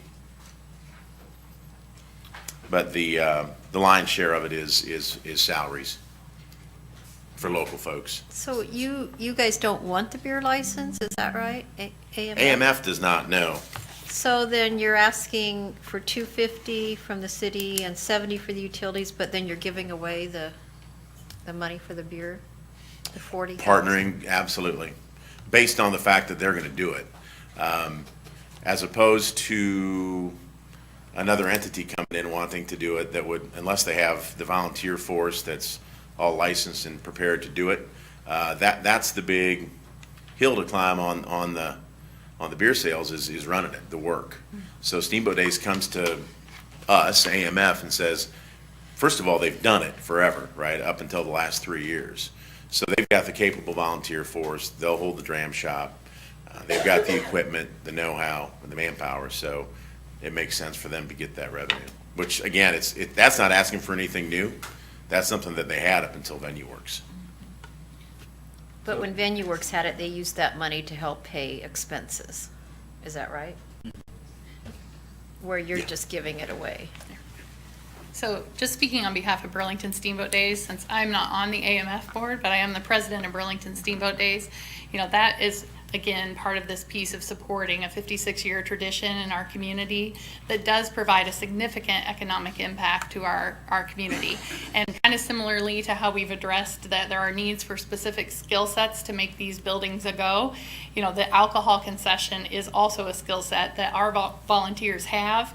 We have the equipment, we have the training, we are all trained to mitigate risk, which would be for ourselves and the city, looking for people who have been overserved. We've had very, very few, if any, problems with the events that we do currently host, and that's kind of what our Sheriff Mike Johnstone's letter references. So, we believe it's in the best interest of these buildings' renters to have trained people come forth that can handle that very specific skill set and portion of what they expect from the venue that they're renting from. So that's kind of where Burlington Steamboat Days brings that to the table. And as far as the revenues, we really looked very closely at this because we really wanted to have an understanding what really is it, that we're making from this, and is it worth it? Is it worth it to do this? Because our volunteers are taxed year-round to do these events, and so we needed an answer back to them. And when you quote the VenueWorks number, Jim, from our review of the VenueWorks P&L, it looks like their food and beverage income was about 68. Takeoff cost of goods sold is 25. They had bar supplies of another 3,700. So we see a net number of 39,690. That's before any staffing, because we have no way of knowing out of their part-time labor pool what to break out for that, and before any maintenance on equipment or insurance or the rental of equipment. Which again, Steamboat Days already owns all of that equipment, and a number of organizations locally have it. So, I would venture to guess that net number is probably more like 20,000. If we look at what Steamboat Days was doing before VenueWorks was in the building, and we were bringing in about $40,000 as our net number, but a lot of our expenses were already netted out to the event. So our dram shop and expenses like that were covered in the Burlington Steamboat Days budget before these other events. So if we had to take that off of that 40,000 number, I bet we get right about to that same thing. So yes, you are helping provide a source of income for Burlington Steamboat Days, but it's not this huge significant pool, I guess, that's going to make a big difference, especially not if we're looking at it on an 80-20 split. So Stephanie or Jim, what do we spend in utilities per year at the auditorium in the last couple of years? I have budgeted 70, but it's more like 56, I think, or you've got the numbers. Yeah, it was 68 at the auditorium. Well, that's what I have it budgeted for, but that's a significant increase, and that's kind of a guess on what the Alliant rate increase is going to be, and I don't know where that's going to put that number. But is it fair to say then that more events means higher utility costs? Is that fair? It will, but that structure is, the base cost is really, you're not going to see a tremendous amount of variation just to keep that building at the right temperature is probably, keeps that being, from there being a large variation in what that cost is. Yeah, But so- yeah, it will go up and down based on usage. Yeah, from 2011 to 2016, the utilities expense ranged from, 87,000 to 54. And I'm kind of wondering, when I look at the variation, if there has to be something else that's in there besides actual facility usage, because it didn't change that much. I don't know if there was a timing of a bill or what 2011. happened, but there's been a change that occurred somewhere in there. And then it went to 62. The gas and then vendor, it 64, would've- 74. Okay. But that's, there you that go. Seminole 54 in 2015. doesn't have that large of an impact. It did help to bring the cost down, but not that much. 17 and 68. On a different topic, are we done? Can I ask a different question? Yeah, go Ready ahead. for that? Did I see in the contract something about naming rights were going to be with you? Is that correct? That would be something we'd put on the table if the city was agreeable to it. Naming the Memorial Auditorium? Maybe, Well- say the main floor or the banquet room, or say it's the Henderson main floor at Burlington Memorial Auditorium, something like I that. guess my question, how can you do that on a 3-year contract? Are you just, You just do it for a 3-year contract. For Oh. example, the iWireless Center in the Quad Cities is now the TaxSlayer Center. Those are, unless it's a large private gift that is sizable enough to warrant a forever Yeah. naming, it's usually a 3 to 5 year deal. So if we were able to sell some naming rights, again, part of that revenue would be found money that'd be shared with the city. So how active would you be in trying to do that? Very. Again, with city approval. But it's rare to see a building, city-owned, privately owned, to not have names and logos plastered all over it. That's part of kind of the way things are. Matter of fact, I was watching, I don't know, a college football game the other day, and they're even naming the back white paint on end zones now. So yeah, we think that's a potential revenue source for the city and obviously for us as well. You're talking about 80/20 there too, then, correct? I would believe that'd be found money, that'd be all new revenue. That wouldn't be any legacy money, so that'd be all part of the shared dollars. Jim, looking at this proposal, relative to what our expenses were prior to Venue Works, how do you see this playing out comparison-wise? I don't have any of those sheets with me, but the years right before Venue Works, we were understaffed, actually probably close to the staffing level that you're showing here with 2 full-time. This is a lower staffing level than what if we were operating ourselves, what we would put on this. I don't know how that plays out. But this is one position less than what we would be looking at, and I think that when we did that, part of that was, there's a lot of time that gets involved to take care of 3 different facilities. And hopefully this works, that you're presenting a proposal with 2 full-time trying to do this, and you're able to keep all 3 done to the extent that will be necessary. Our costs were netting in the $320,000 to $330,000 range. This proposal, and again, I'm not looking at it, but I think it's in $380,000, $390,000. But when I was looking at that, there's also a loss. Now, if you do this agreement, I was not counting losing revenue from Steamboat Days rental. And that's another change in the structure too. However, if you compare it to us running it ourselves now with our current cost structure with 3 full-time staff, that's a net cost of just right around $400,000. So this comes in well below it. And I mean, as they presented a number, what they look at for what their expectations are for where this would go over the course of 3 years. Was the net 370 the first year? I can't remember when we did that. 390, then 370, then 350, somewhere in that neighborhood for what their expectations are for increases and being able to use of have use of facility occur. Right, and that's the big difference, is we plan on increasing the revenue sides considerably. And unlike 3 city employees, which I think would do a great job, we want to bring somebody in that will bring in new shows and get more aggressive, such as the naming rights, and really grow the revenue, and ultimately, as Casey said, get off the take from the city and make this building stand alone. And I think I emailed you, we want this to be wildly successful because in 3 years, we're going to need firefighters, how are we going to pay for that? Well, guys, come through for us, if we're going to do this. So, That's just the way I look at it. having been, kind of knowing what has gone on with the Capitol Theater and everything, and having had big expectations there too, positive, what happens if you don't have what happens if this doesn't work, and what if there's more cost and you can't pay it? Then do you come back to the city for more money? What if the money you have and the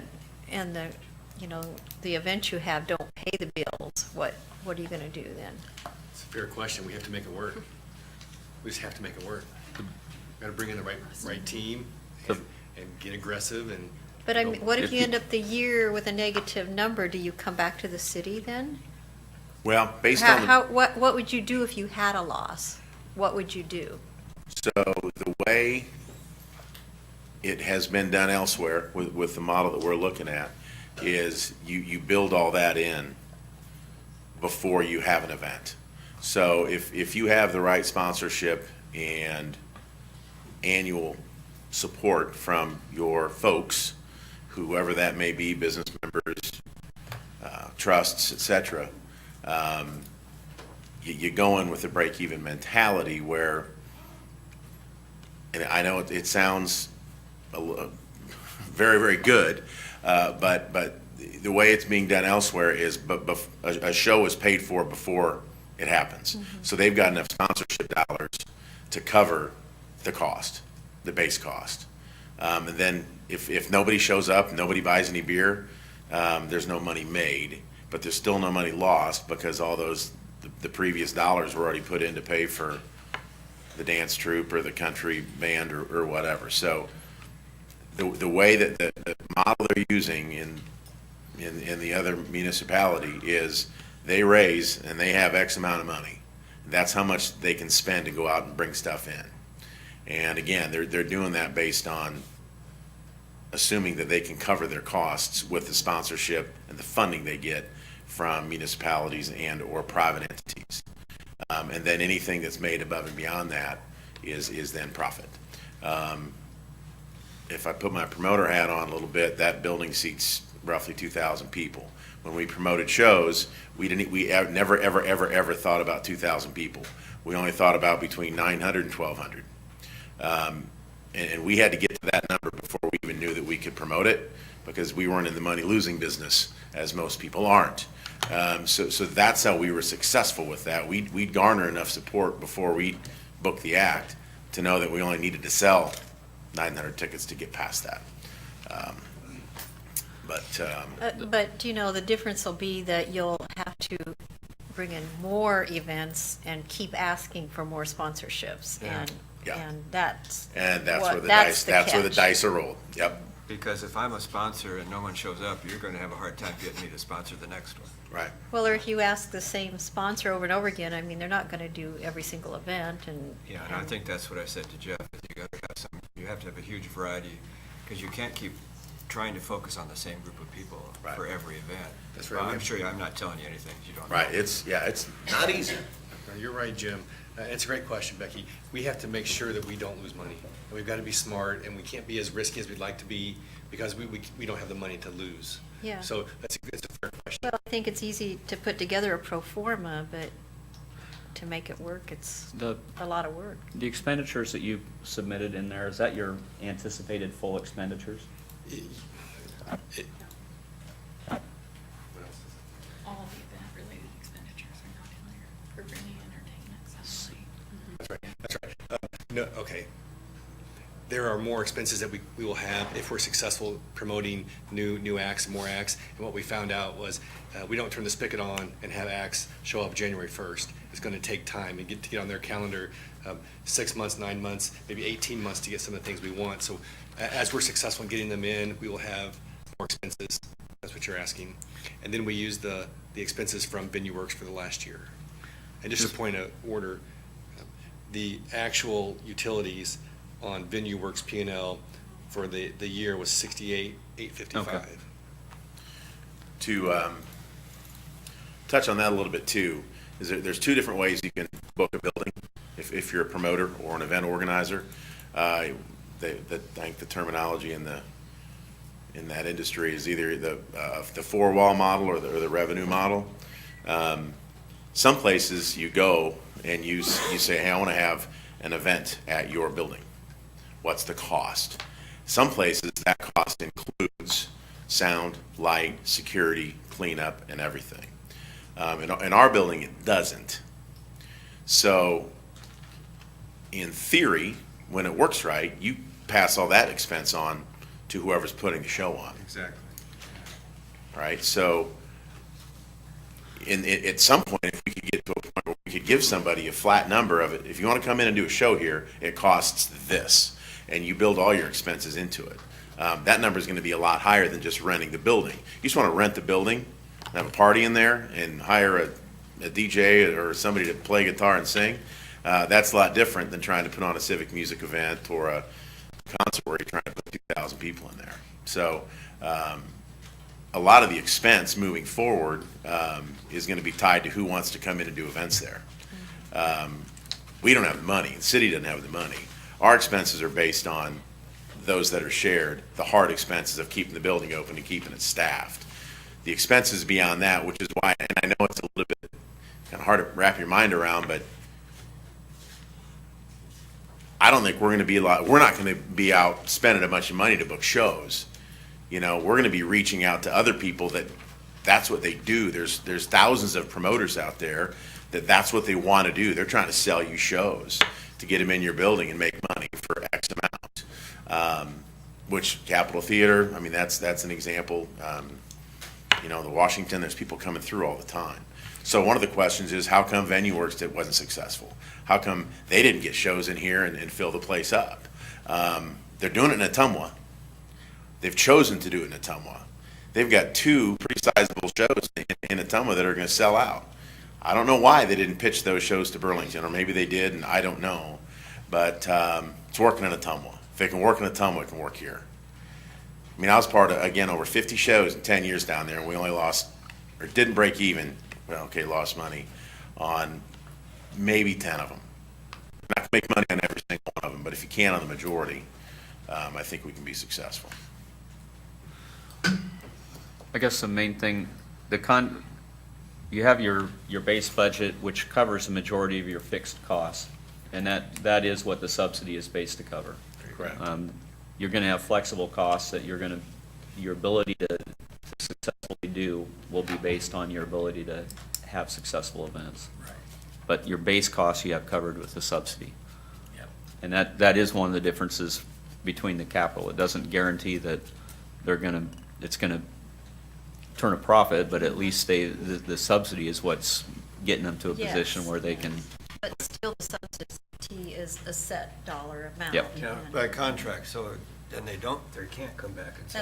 That's the Yep. point I'm trying to make, is that it for the city? Yeah, and No I mean, matter what and happens that's there. part of, if you look, that's where, if this is your true fixed costs, your base costs, they should be in that position where they have the ability to ratchet back some of the other promotional things that they do if they're not having rentals come in to justify it.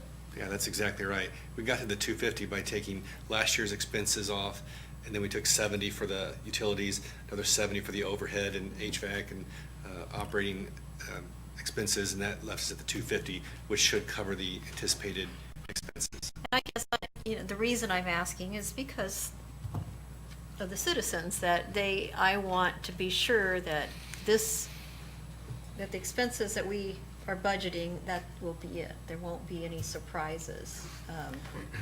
The surprises that we'll still have is if the HVAC system goes out Well, yeah. or something comparable to that. And that HVAC is one that we do have a major concern on. And I don't know what the cost on that will be if and when it happens, but it will be a high number. Probably not that much different than what Doug talked about for the PD building. Well, the utilities would be unknown, and then I think it says we pay for like the toilet paper and all that stuff in there. So the more events, the higher that'll be. But yeah, we should make money on the events and to cover that. But the HVAC, even if we have a contractor, no contractor. It's still us. Yeah, it's happens And that's a anyway. wash, so. And one important thing to point out was the way we have this structure with the 80-20 revenue sharing, it is in our best interest to book these acts and grow the revenue. We benefit and we're able to grow our mission. So that's. And I believe that. I'm just saying, Yeah, what if sure. it doesn't work out It's a that fair way, question. I guess, you know. Any other questions? So the 20%, every time you have something in there that makes money, right? We're talking about net, not talking about gross. Let's say you make $100,000, so we get 20. So now our subsidy's down to 230, in other words. Well, I mean, it's offset. it offsets a part of our Yeah, costs. Yeah. And that's all how you want to move the money. Yeah. I mean, We don't have the contract worded that you net the payment against it. I don't mean that, I mean, you're offsetting, is what I but mean. in the bottom line of it all, yes, the answer is yes. Bottom line is always Yeah, yeah. what we're looking at here. And that's if the subsidy's this, and we can, ratchet that down as the years go by, every year that goes by where that subsidy's less, that's a win for the city. And it's also a win for our citizens in the region, because when the subsidy goes down, that's costing the city less money, and that means people are down there having fun spending money. And I can tell you, people will drive and come to town to that building. They will come from the Quad Cities for the right show. They will come from Peoria. There's data out there that will support that. But it's got to be the right show. I mean, booking shows, it's all about cost, routing, and the market. And if shows are selling in Ottumwa, Iowa, they'll sell in Burlington. I think so. I believe. I think Mike would agree. Anything else? I guess my only issue is the utilities and then the one-time donation. I can be okay with Steamboat Days not paying rent, I guess. I'm just kind of curious, what everyone else says for those two, or those three items, or if you're good with everything as presented. I can't say I'm good. I'm feeling better. I'm definitely feeling better about it. I like the right on. I like the fact that you guys bagged O'Neill. I thought that was well. I thought bagged it. Whatever word you want to use, but he's Mr. Concert. I feel I feel so much better about this because I know that you guys are all about it. You guys are committed to make sure this thing happens. It's not people that are just swooping in, flying in and flying out. And that's what makes you feel a lot better. What doesn't make me feel good about it is I was hoping to get that price, not the initial price, but the $250,000 price. I was hoping to get that down a little bit lower. I think it would make the citizens feel a little bit better moving forward because we did try this project once with Venue Works. I don't believe that you guys are going to be Venue Works. I don't. I'm hoping, man, I'm sure hoping that you guys can even come close to what you're trying to do here. But yeah, I am having a hard time choking on that $250,000 plus utilities. I am. I gotta give that. Giving up the beer or the But- Steamboat Days rent too. But I look at it this way. If not them, then, well, what do you do with the building? You got, to me, it's, okay, we've got a dedicated group here, enthusiastic people who are willing to get the community involved. I can give them a 3-year chance, but if it doesn't work, then what are you gonna do? You're gonna tear the building down, you're gonna close it, you're gonna shut it? What are you gonna do? So you guys gotta make this work. I'm putting it on you guys. Tell them again, Jim. If you want that building, if the community wants that building, you gotta make it work. I think that's how I feel too. You know, give them a chance, but if you guys can't make it work, then I don't know Right. who can make it work, you know, I think. You have so I think many we're of gonna our have- local people working on this. I mean, that's what it's being. Let's do it. Let's make it happen. So everyone's okay with as is? I think we're at that spot where. Yeah, and the questions I bring up is just because I want those answered up front. Sure. So that people won't say we didn't ask those Sure, questions. sure. And, you know, you can't speculate, but think about if it does work. Oh, yeah. You know, I don't even want to go there right now, Casey. Just think about the numbers. Do some math of if it does work. You know, When. and think about the. When it works, not when if. it works. When. Sounds like a salesman now. When it works. Somebody's got to sell it, and that's what that building needs, is somebody to sell it, That's where, you know? yeah, I think. And, you know, a high tide raises all ships, and the more stuff we have in that auditorium, the more stuff that's going to be drawn to the Capitol Theater. You know, the more people are going to be coming to our hotels, spending that hotel motel tax, keeping that thing afloat. Good Spending that Lord, man, destination who's your fee, dad? right? Bob Fleming? Somebody Huh? get this guy. Somebody get this guy. Thank you for your time and your questions. I'm good, I'm good. Thank you. Thank you. Thank you, guys. folks. Thank you. All right. But we still have some negotiations to do on contract, correct? Yeah. Firm things up. Okay. Number 4, neighborhood cleanup project. Who's that? Mr. Chislin?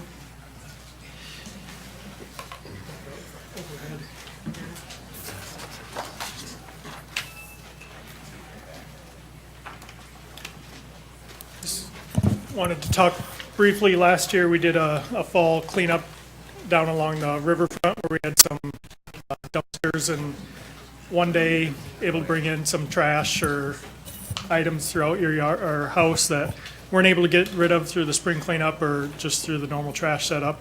We're looking to do that again this year, but bring it out into the neighborhoods. We've talked to a couple churches, Grace United Methodist and Oak Street Baptist would be willing to allow this to have dumpsters on their site and have it on Wednesday, October 25th from 10 to 6 p.m. where people could bring items normally that they're able to set out for trash, not including appliances, batteries, tires, demo material, electronics, TVs, computers. Similar to last year's program, wanted to, I guess, bring this forward to council, see if this is something still want to do similar to last year, but expand it into the neighborhoods, and if you have any questions or ideas as well. I think it's a great program. I think it's wonderful. I do I've already too. got things I'm starting to back up. I can't do it physically right now, but in my head I am, so. So we use some of the remaining funds from our community cleanup to cover the cost of bringing this to the landfill, and then Right on. minimal cost working with Floyd's that we worked with last year for the hauling of the dumpsters out there, so. Very good. Awesome. So we'll be doing, I guess, if there aren't any questions or support for this, we'll be doing some promotion for this, again, Wednesday, October 25th, 10 to 6 p.m. At the Grace United Methodist Church on Angular and Oak Street Baptist Church on Oak Street, where there'll be dumpsters. People can bring their items. They will have to show residency from the city of Burlington, either through an ID or their current waterworks bill. And again, will not accept items normally not accepted with your trash set out, such as appliances, TVs, electronics. It's something where the individual does have to load these into the dumpster themselves. We will have some staff there and other volunteers, but it's up to the individual to set them out. And our only job, I guess, as volunteers would be to check that they're residents of Burlington, that they're not depositing these non-accepted materials. Excellent. Very good. We good? Yes. I like it. All right, me too. Anybody have any problems with appointments? No. Okay. You guys have been phenomenal. Mr. Tesla, any closing remarks? Boss lady, any closing remarks? Saturday is City Day in the park, right? Yep. Yeah? City Day in the Do you want to, One, more details? 1 to 4 at Dankwer Park Pool. Have a lot of events. Different departments will have tables showcasing what they do at the departments, as well as city vehicles, some bounce houses, some goodies and treats and different events going on there from 1 to 4 Saturday at Dancourt Park Pool area. So we encourage everyone. It's a free event. Come out, learn about the city, and have some fun. We've got a new mayor's game this year. I'm not going to tell anybody what it is. You'll have to come out and find out for yourself. But it's a lot of fun. So there's that. Anything else? That's all I got. Okay. Nothing right now. Okay. Mayor Pro Tem? You gonna talk about the leaf pickup? No, I'm done. Okay. Bishop? Nothing other than please vote tomorrow. Oh, Yes, gosh. That's right. Voting. That's right. Make sure you get out and get that done. City Manager? Radio? Who's doing radio? Oh, yes. KBR tomorrow. Wednesday. Yes. Tomorrow, Wednesday. Who's in for Wednesday, KBR? So you have to deal with me and No, I'm just here a short time. I don't think I should be here. Maybe make some adjustments. I had some plans, but I can try to change that. let me know what's up. Otherwise, for sure, I'll be there. Sussman. He has a topic. In the flesh. He can talk about something. And the flesh, my friend. Guess what? So, You can take your cardboard cutout with you. He can be two places at once, though, if he doesn't. I don't normally do this, but Stephanie, go ahead and mute that real quick. City Manager. Chief, did you have?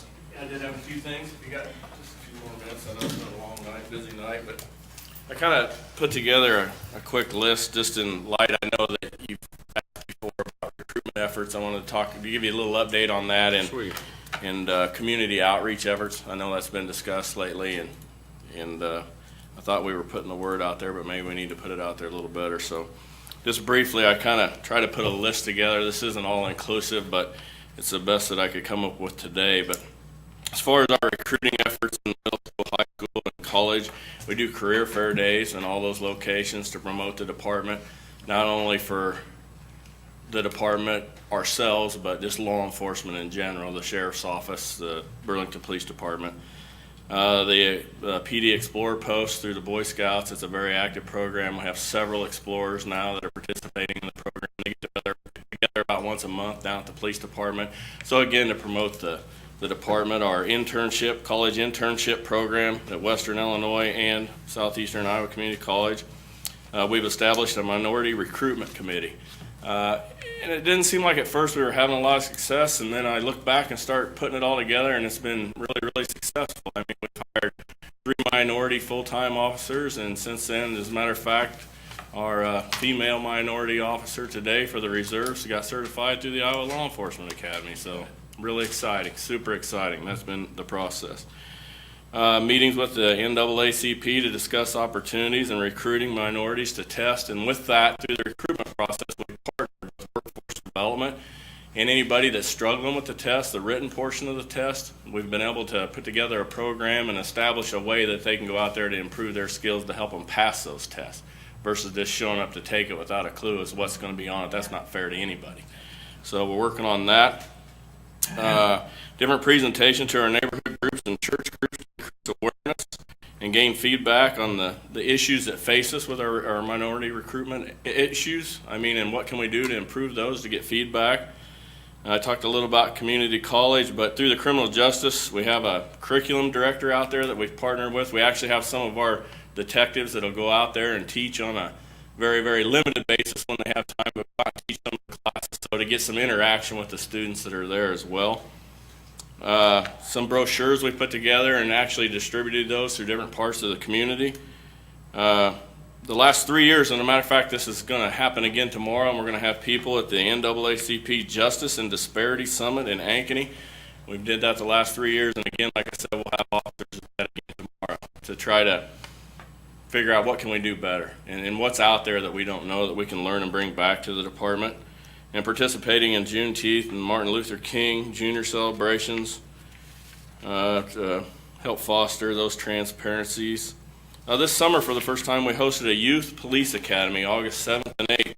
And I'm sure there was a nice write-up in the paper about that, where we got students together from all over the district and actually put together a youth academy. And those of you that have went through our Citizens Academy, it was very similar to that. We just couldn't take it on for 10 or 12 weeks at a time. But, you know, it was quite the effort for the grade school kids to get out there and see that. We do have a job shadowing program for high school and college students. So, and to kind of sew this all up, in 2016, we went to an event that was hosted by the NAACP at the library, and the president at the time specifically asked me about a bias policing policy. And when I went back and really looked at it, we talked about that in our mission statement and our core values, but we didn't prescribe a policy, and I thought that was really important. So in November, we did establish that policy and put that policy into place in November of 2016. So I thought that was important that I brought that up. I talked it a little bit last year at the banquet. So let's talk about community engagement just briefly. Our Shop with a Cop program, our Citizens Academy, we're very active in all our neighborhood watch programs, Red Ribbon Week, Safe Trick or Treat, which is coming up. That's sponsored by the police department. I think we're up to 17 or 18 tables again this year. That's very well attended. Our after-school programming, Safety Town, daily school visits. We talked about that. We're in the schools every day. Our Special Olympics and the efforts we're doing there. POP unit. You know, we went out and got that grant for $250,000 to make that possible, and it seems to be a real success for us. The 4th of July barbecue celebration, high school health fairs, grade school career fairs, Bridges Out of Poverty. The department's not only been trained in that, but we're very active in that. We actually have officers and command officers that are now donating their time for the program. So, I mean, that's fantastic. That's been a really, really beneficial program for the departments. Reading programs, block parties, the Surge neighborhood revitalization. I've been part of that for almost 4 years now as we try to revitalize some of those neighborhoods. The Safe Families program, it's still in its beginning stages, but we made a lot of progress. It's actually a program that came out of Chicago where we can train local families if we have some people in need that don't have a place to stay. This kind of all came out of Kadari's case, where we actually had kids, and we then did a survey at the school, and we had a lot of kids that didn't have a place to stay.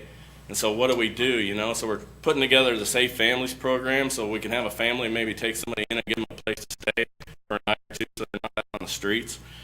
Des Moines County Living Well, United Way, very active there. Burlington Little League.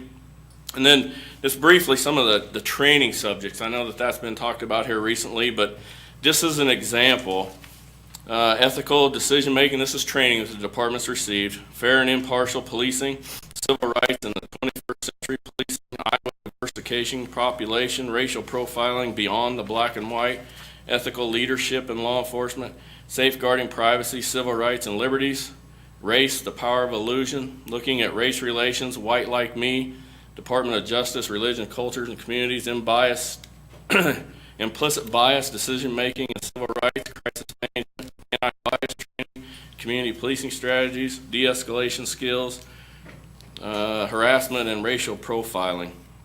So to kind of sum that all up, I mean, culturally, we're working really, really hard at the department, and we have worked really hard at the department.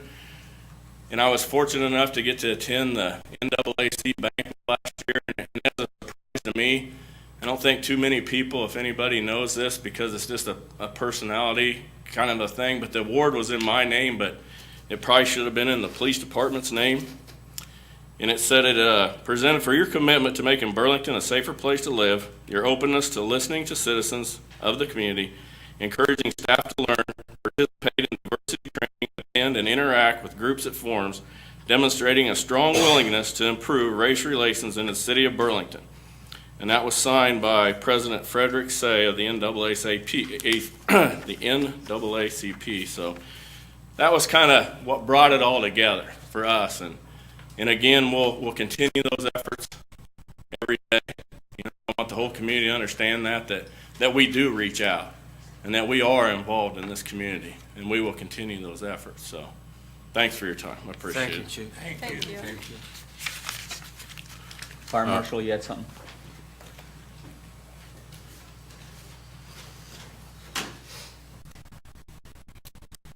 Thank you. I just wanted to let the council know that the 6 new firefighters hired under the SAFER grant started today. I wasn't in the fire station a whole lot today, but it sounds like we've got a really good group of guys. I know there was a lot thrown at them today. They're going to be doing it 1 week. They're going to be working 8 to 5 this entire week. Today was full of paperwork, getting all their equipment laid out for them, and then they're going to be doing some specialized training the rest of this week before they actually start their shifts first part of next week. So we're very, very proud, very pleased that the council moved forward with this. This really helps our department out a great deal. So I want to thank you. Also wanted to real quickly just remind everybody that this is Fire Prevention Week. We were out in school today doing fire drills, starting with them anyway. And then, again, we did our poster contest with the 4th grade classes in all of the elementary schools. Bickles Cycling and Fitness has donated a bicycle as a grand prize winner again this year, and the Art Center has judged our posters for us again. The first place winners are all going to be on display down at the Art Center. Something new we're going to try this year, so people will be able to see those first place posters as they walk down Jefferson Street. So anyway, I just wanted to brief the council on those 2 items, and remember to check your smoke detectors. And you have firefighter testing? Pardon me? You have firefighter testing? Yes, coming up? with this hiring, we've pretty much exhausted the list, and we're going to try and get another list. We've actually, since then, we've got another opening, so we're going to try and get another list for which to hire from, yes. Okay, good. Thank you. Thank you. I just want to remind, oh, are you still going? Yeah, I got a long list, man. Oh, do your thing, man. Do your thing.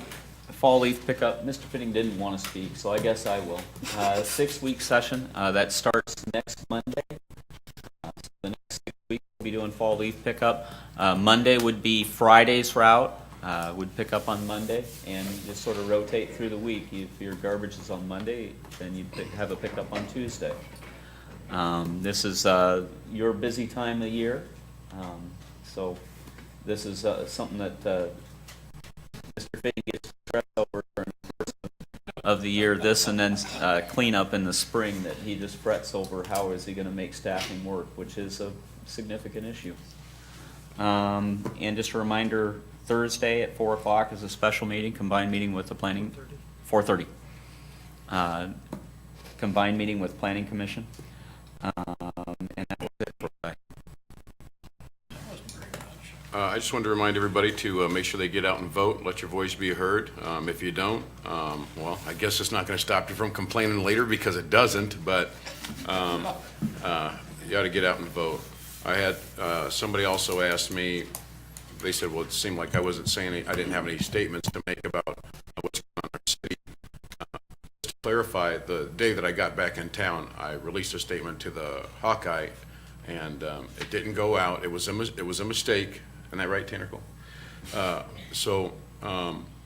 But I did want to say that we're not oblivious to what's happening in our community. We know what's going on, and I've talked with everybody that I could possibly talk to, and all conversations all ended up back with that we're going to try to handle this the way that we'd want it treated, or that we'd want it handled, with respect and the right way. So a lot of moving parts, and I know everybody has different needs where they want, whether it's information or whatever, but we're trying to do this the right way. We're trying to do this the right way. So again, my statement that I would make tonight is that everybody's trying to do this the right way, and as information comes out, it's going to be released to the public, and that we want to be respectful to everybody involved. So that's where we are right now. It's not a fun time to even have to say this, but that's the reality of it, and we're going to deal with this as a community, and we're going to move forward as a community. So just be patient, and just know that we're all working toward the same goal to make sure that this is handled the right way, the way that it should be handled, the way that we'd want it done if it was my kid, or if my son was one of the officers. So I'll leave it at that. Is there anything else that? Okay. Thank you, everybody, for your patience.